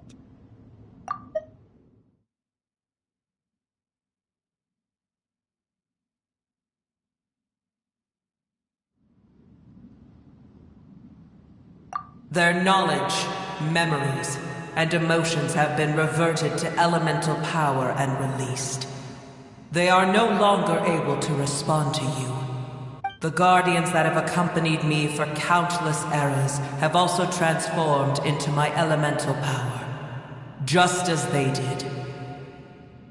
They will be born once again now that they're one. There's nothing to be sad about. But that's different! They won't ever be the same. Paimon, we will never understand it, and it will never understand us. That's how it's destined to be. But as long as you can be healthy again, then nothing else matters to me, Apep. Samara will be free from threat as long as your health is maintained. I thought that my rage would be kindled once my power returned to me. However, what I feel now is a feeling that has long eluded me. The feeling of peace. The forbidden knowledge influenced you ever since you were contaminated, greatly amplifying your hatred and rage. Yes, there's no denying that. Although my hatred for that usurper from beyond the heavens still stirs deep within me, destroying you and your people serves me no purpose. Be that as it may, my position still stands, and I will have nothing to do with you. When you inevitably perish due to your ever-expanding curiosity, I will still sneer and mock you in my heart.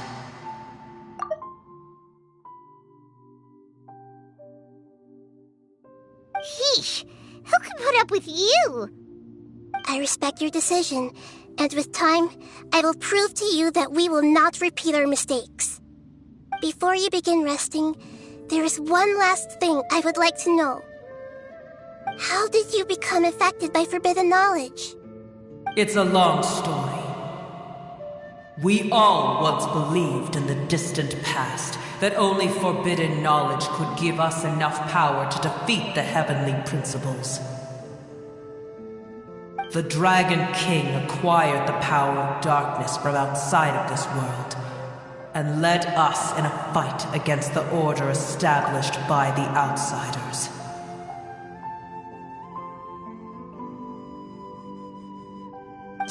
Dragon King? An unimaginable war took place into that, causing destruction on an unprecedented scale. The world itself was on the verge of collapse. In war, the victor would inherit the right to shape the world, while the losers must turn into ash.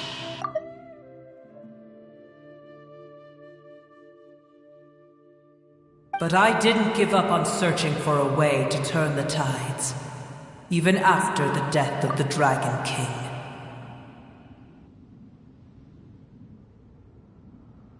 As I attempted to collect more forbidden knowledge from the corners of the world, as it was on the verge of collapse, I was stopped by the giant spike that fell from the sky.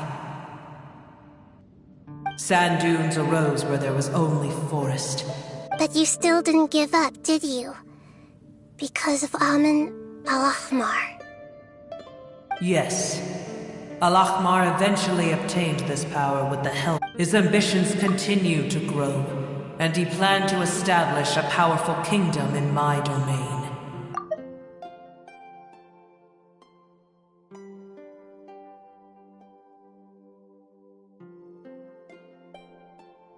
Although I didn't think much of it, the condition was that at that time, some of the dragons and some died. But for me, I will follow them.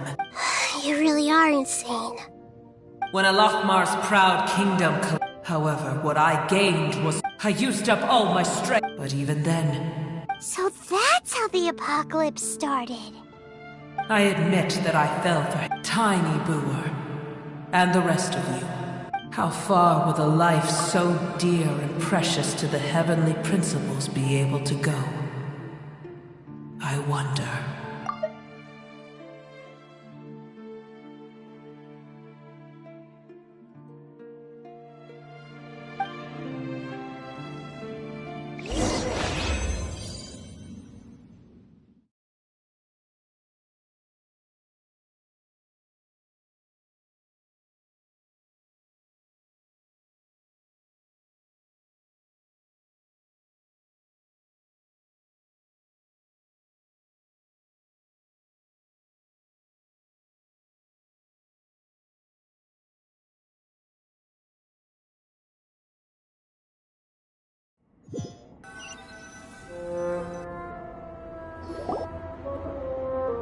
Hey! Looks like we've been sent back out! Still in one piece, too! The dragon will need to rest for a very long time before it is fully healthy again. It's not as ruthless as it was before. Curing the dragon of its illness has seemingly made it more open to reason. Nobody's in a good mood when they're feeling sick. Even though we accomplished something really important, Paimon still doesn't feel happy for some reason.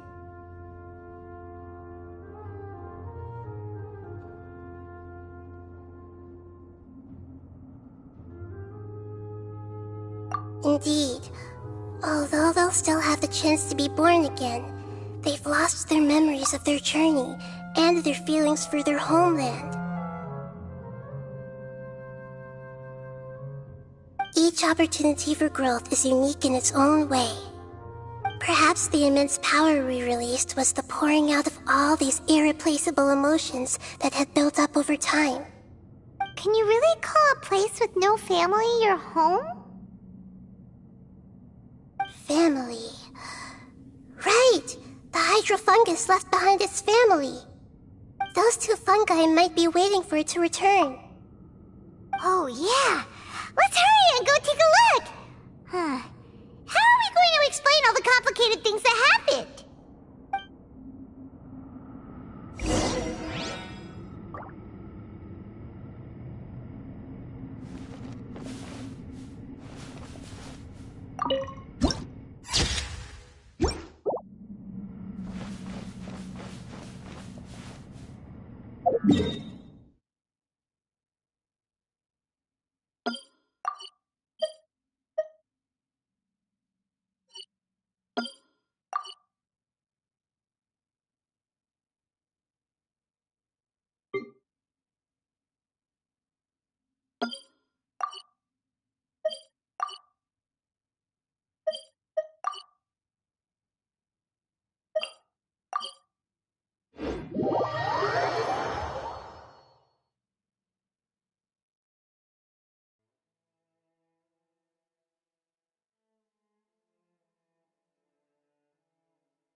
Waiting here all this time?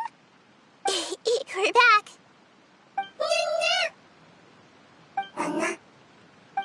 I'm sorry. I really am. But it's gone home and won't be able to return for a very long time. Don't be sad. It did it to protect you. Your happiness is more important to it than anything else in the world.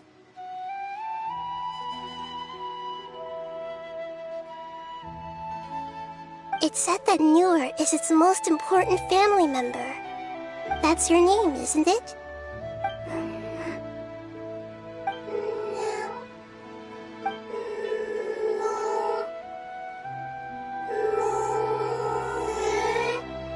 Wow. This is wonderful. So it has left traces of itself after all.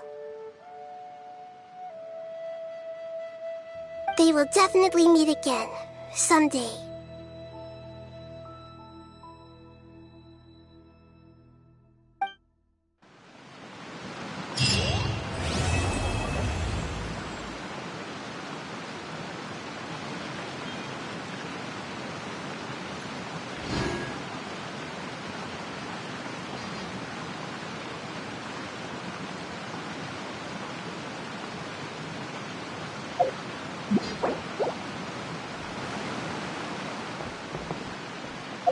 Yeah.